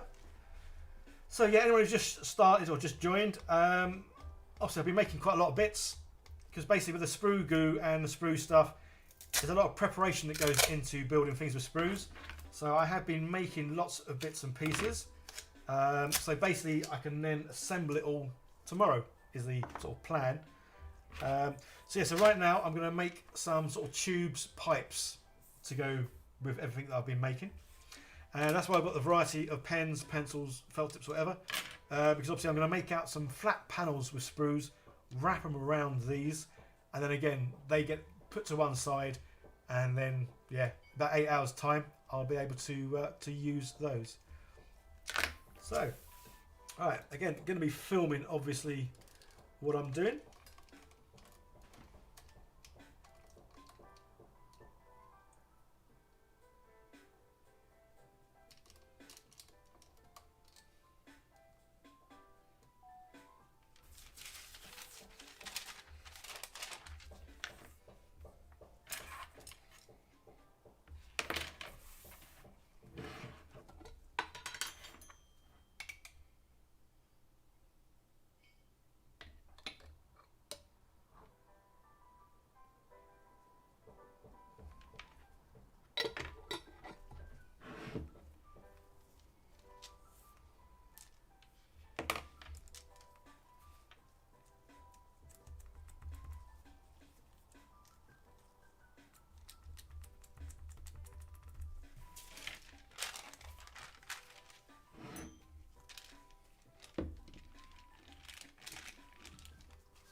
So I'm hoping I've rolled out enough to wrap around, I'm not sure.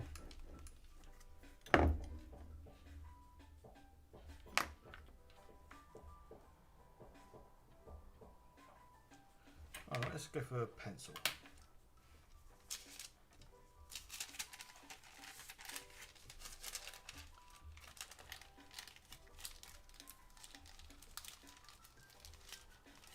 Why is this not working?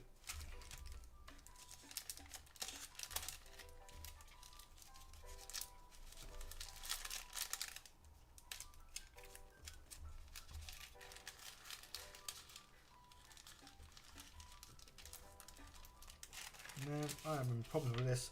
Right, let's stop that. Let's roll this out again. See, I'm under pressure because all you guys are watching. Well, what we'll actually do, I'm going to take these off because I want this to be a bit thinner. So, because I haven't, normally I'd roll this out on that the greaseproof tin that you saw me using earlier, just to get it thinner. So when it's thinner, it's easier to obviously wrap.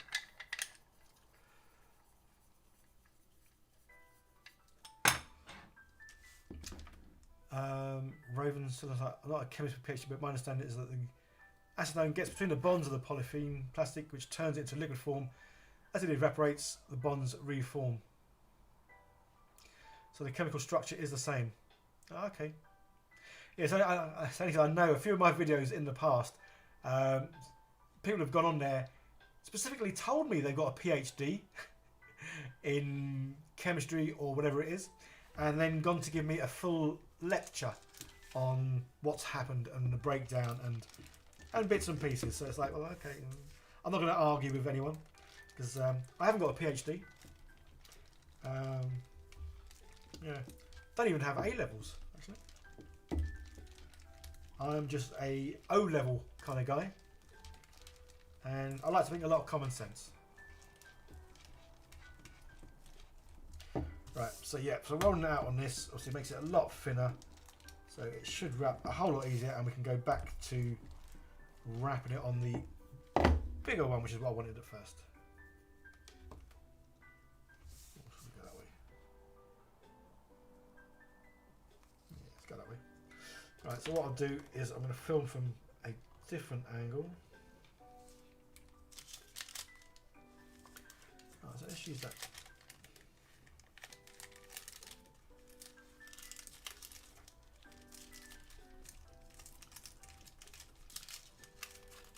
try and get that to tuck in. There we go.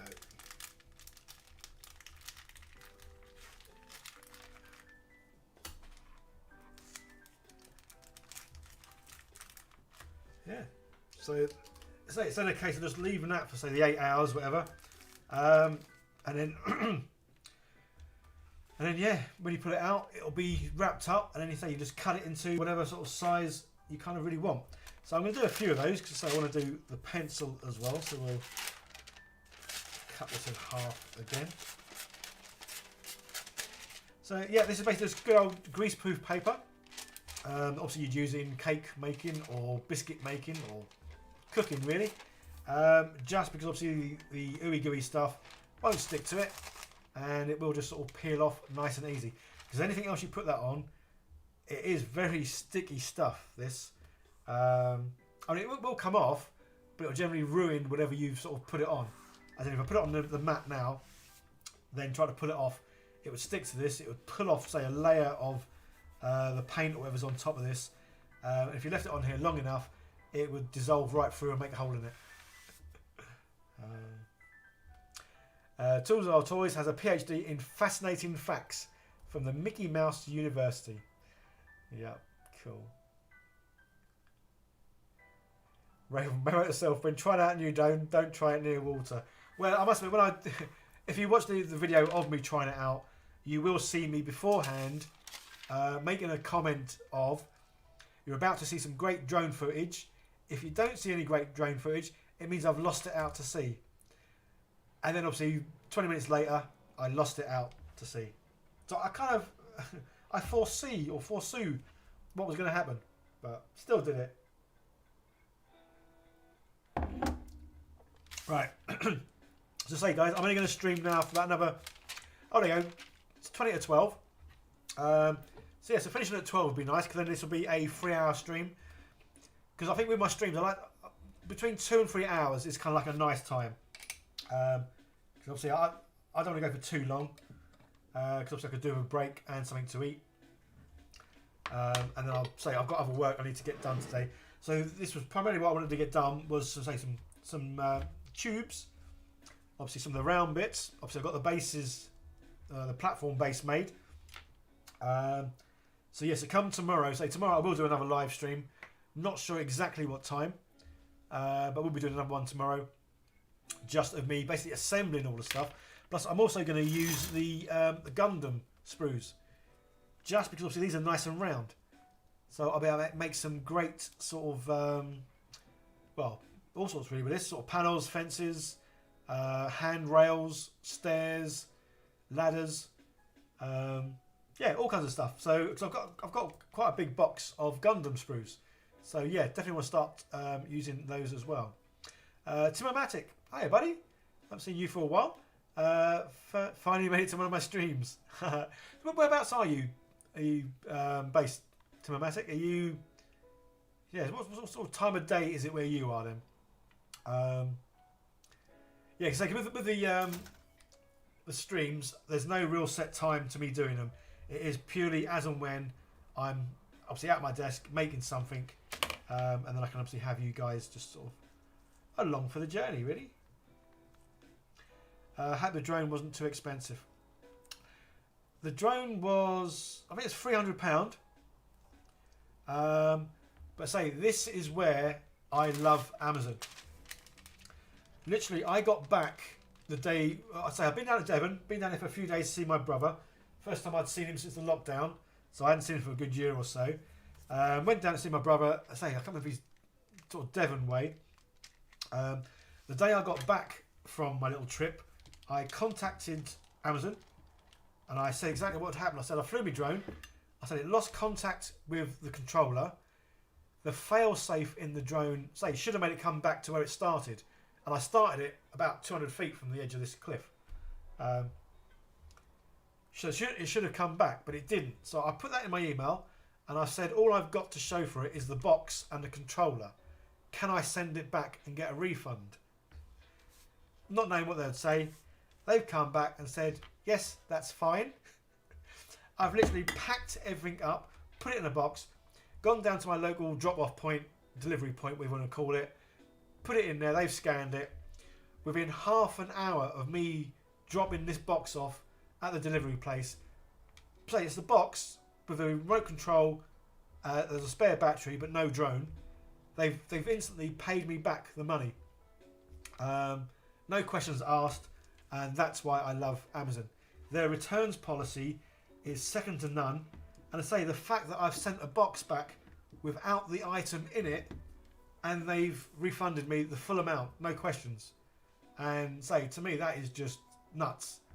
Because I honestly thought, I've lost the drone. It's my fault. Well, it wasn't really my fault because it should have come back. But yeah, Amazon refunded me all the money. Awesome.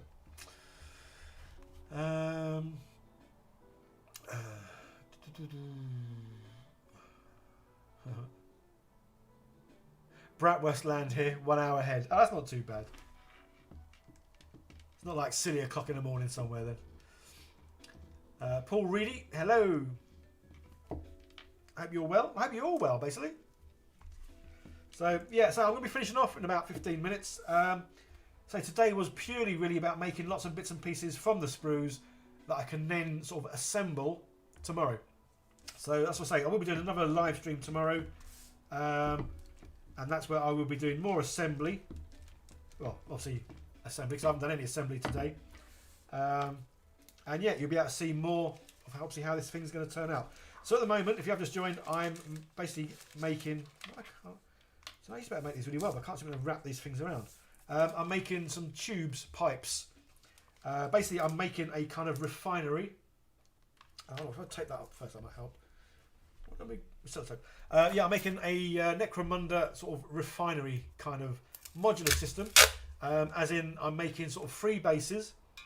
Each base is going to have some bits and pieces on it. They're going to have walkways, gangways, stairs, bits and pieces. But I'm going to do it in such a way that it can all be sort of linked together. I might use magnets in the bases, and I'm also going to be using some LEDs, just because I like using LEDs. I think they're pretty cool. Right, that's not worked too well either. Why am I having so many issues with this? Normally this has always been quite easy just to roll up. So I don't know if it's because I'm live streaming and I'm putting myself under, well, I wouldn't say pressure, but normally I can make these really easy.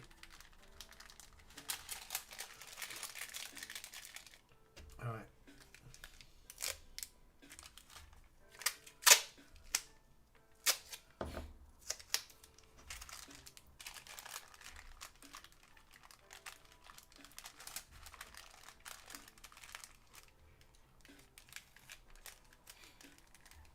Narfi, that's a big refund.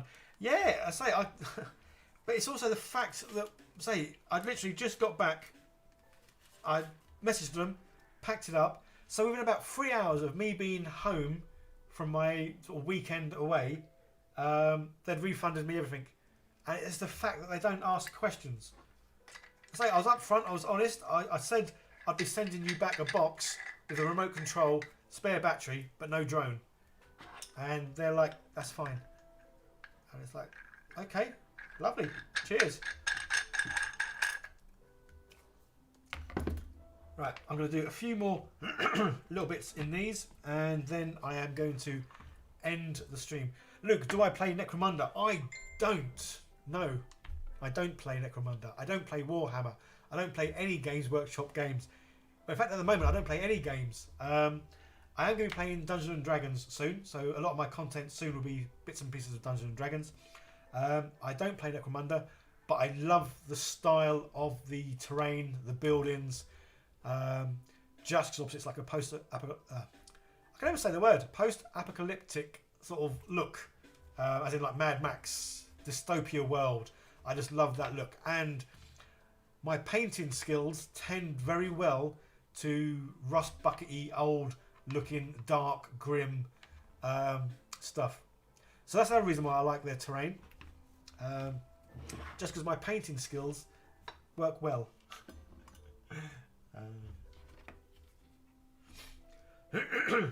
But no, so I haven't played any kind of games. Right, so yeah, so with the these molds, again, I don't put much in because, say, if I was to fill, especially these bigger ones, I mean, the smaller ones, it's difficult not to fully fill them. But these bigger ones, if I was to fill that now, full of ooey gooey stuff, like right to the top, and it be level and flush and just solid, it would take days and days for that to fully harden. In fact, it may never fully harden. It might always still be a bit soft and squishy in the inside. Just because the acetone, it needs the air for it to evaporate, so that then the ooey gooey stuff can then go back into being the normal sort of plastic it once was. So that's why I put a little sort of dollop in there, and then basically try and just keep working round, pushing it up the sides basically.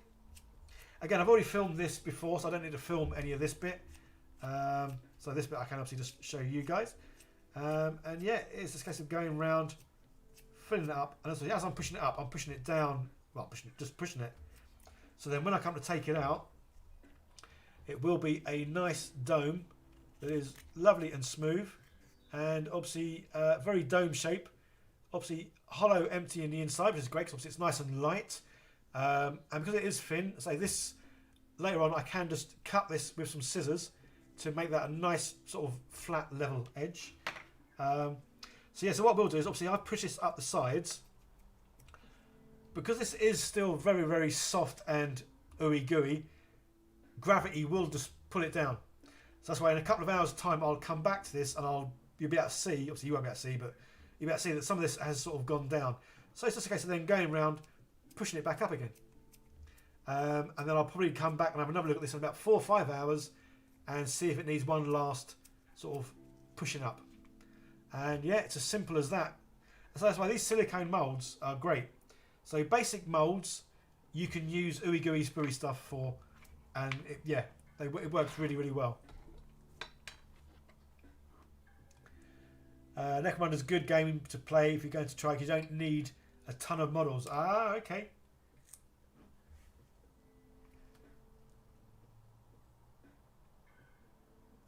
Would Vaseline be good for squashing the stuff into the molds? I don't really think you need Vaseline in these. I say, because the molds are silicone, the ooey gooey spooey stuff doesn't stick to it. So you don't need to put a mold release of any kind in this. Yeah, because it doesn't stick to silicone. Just like it doesn't stick to the greaseproof paper, it doesn't stick to these molds. I mean, I don't know if you saw, basically these ones I pulled out about half hour ago. And literally, yeah, all you've got to do is get the mould, obviously squeeze it, push it, and they just pop straight out. So if anything, I think if you put Vaseline in this, well, one, it'll just get messy. Two, there's definitely no point in doing it. And three, I don't know if it would actually ruin or mess up with this stuff. So yeah, you don't need anything in this stuff.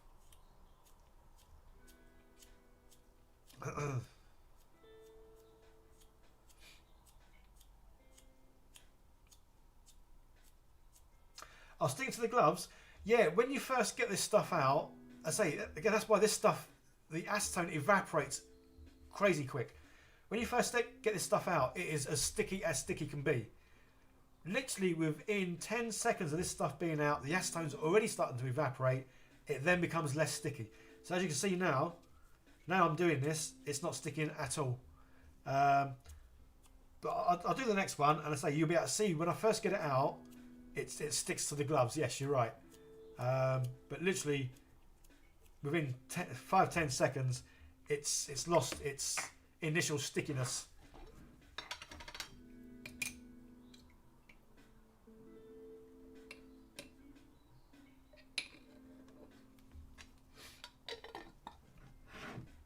So, yeah, so when I first get it out, obviously it sticks to the glove. So, yeah, so when you first get it out, it is going to stick and make a stringy mess. Which is why, obviously, when I normally get it out, I would leave it for 10 seconds. And then once... let's give it 10 seconds, because, yeah, say, look, it's stuck to my farm. But, yeah, so you give it a little bit, and then it's sort of...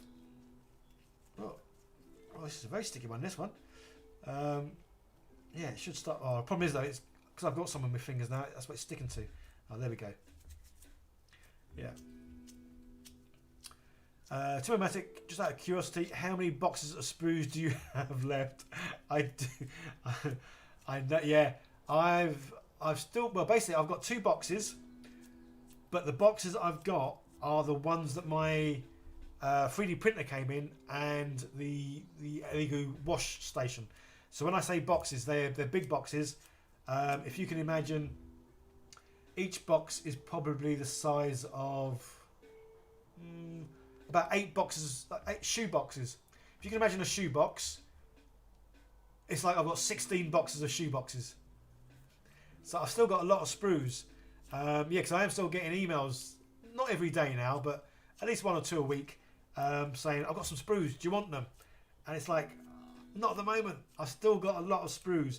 I think it's because I'm doing less sprue builds, which is why I've still got quite a few sort of left. But yeah. So yeah, so like I say, it's now no longer sticky. So even the bit that was sticky, when I keep pushing it in, it then wants to stick to itself and not me. So yeah, it doesn't take long for it to. Again, it's purely because the acetone is in the air and it's sort of starting to evaporate. So yeah, as you can see from this one, obviously it's gone down a little bit. Obviously, again, within about an hour, the whole edge would have gone down. So it's just a case of going back over and just sort of like dragging it back up, really. And just keep repeating that process. Yeah, right, guys. I think I am kind of done. So any last questions, by all means, ask them now. As I will be ending the stream any second. Luke, I wonder if it's sticky because the acetone is dissolving the glove. No, I've gone for... What gloves do I have? Because, yeah, there's different gloves to get. The gloves I initially got are useless for acetone because the acetone melts them. These gloves, are you asking, are they nitrile gloves? I think these are. Let me just quickly check. I'm just going to quickly check what gloves I brought from Amazon. Because, yeah, there's 2 different... Well, there's probably more than 2 different types. But yeah, the first gloves I had were useless. And I say the acetone, literally, it would make it go crinkly and then dissolve it. So they were like, no good. These gloves, yes. These are nitrile gloves, powder free. So yeah, if you're doing stuff with acetone and ooey gooey stuff, nitrile gloves and not the ones that aren't nitrile. Yeah, but I find these ones seem to be better for everything I do. They just seem stronger, more resilient, more resistant. I mean, they're not cheap, but obviously they're cheaper than me ruining my hands, basically. So yeah, nitrile gloves. Raven, when you play D&D, you should look into the Descent into Avernus module. Very Mad Max. Oh, okay. See, I'm not too sure because the problem I have is I love Mad Max style, and I think that works really well with Orcs and Warhammer. When it comes to playing D&D, I'm very much old school, as in I want it to be a dungeon. I want it to be dragons. It's all about knights. I don't even like guns. I don't like guns being involved in D&D. It's, for me, it's purely got to be swords, shields, wizards and their spells. Anyone with like a big hammer, all that kind of stuff I like. Yeah, I don't even like guns being involved, but that's just me. Yeah, no guys, thanks for being there. I hope you found what I've done of use. I say video out Friday of this. Fingers crossed. I can't see why I can't get it all done, painted, video done. Video out Friday. There will be a video out tonight as well, guys. So 8 PM UK time. I'll be doing the video where I've made, well, I 3D printed a tree, and then I've made a mould of the tree, and then cast the tree in plastic resin. So that video will be out tonight, guys. 8 PM UK time. It'd be great if you can be there and watch it with me, because it'd be a premiere. So yeah. Acetone dissolves nitrile. It might be the second ones you got are just thicker and better quality. Really, because I looked it up, and when I looked up acetone, it said buy nitrile gloves. Because I know the gloves I had previously that weren't nitrile, yeah, it messed up. But hey ho, I don't know. Old school D&D, exactly. Yes, definitely. Right, guys, enjoy the rest of your day. I hope you have a fun one. I say I'm going to have something to eat, and then I'm going to edit some weddings, and then later on I might paint some miniatures. So yeah, I'm going to have a fun day. So I hope you guys do too. I'm just looking so I can push a few buttons and disappear gracefully, because I think quite often when I push buttons, I've cut myself off somehow. Because you guys, there's like a little time delay, time lag of me talking. I mean, about 10 seconds between me talking and you actually hearing what I say. So I know whenever I push the button after I've stopped talking, it stops it straight away, and then I cut myself off. So anyway, who knows what goes on there. So right, first thing I'm going to do is I'm going to do a bit of that so you can't see me, like magic, and a bit of that so you can't see that either. Yeah, so I will be streaming again tomorrow, probably again in the morning, just because it kind of works best for me in the mornings. And weirdly, it's going to get more people watching, which is really good. So cool. All right, guys. Well, I hope to see you later on tonight, 8 PM tonight. My video on 3D printing these recasting and the costs involved in both. Okay, guys, that is it. Bye for now. Yes, please, everyone hit the bell. Like, subscribe, share, comments, all that kind of good stuff. All right, guys. Bye for now.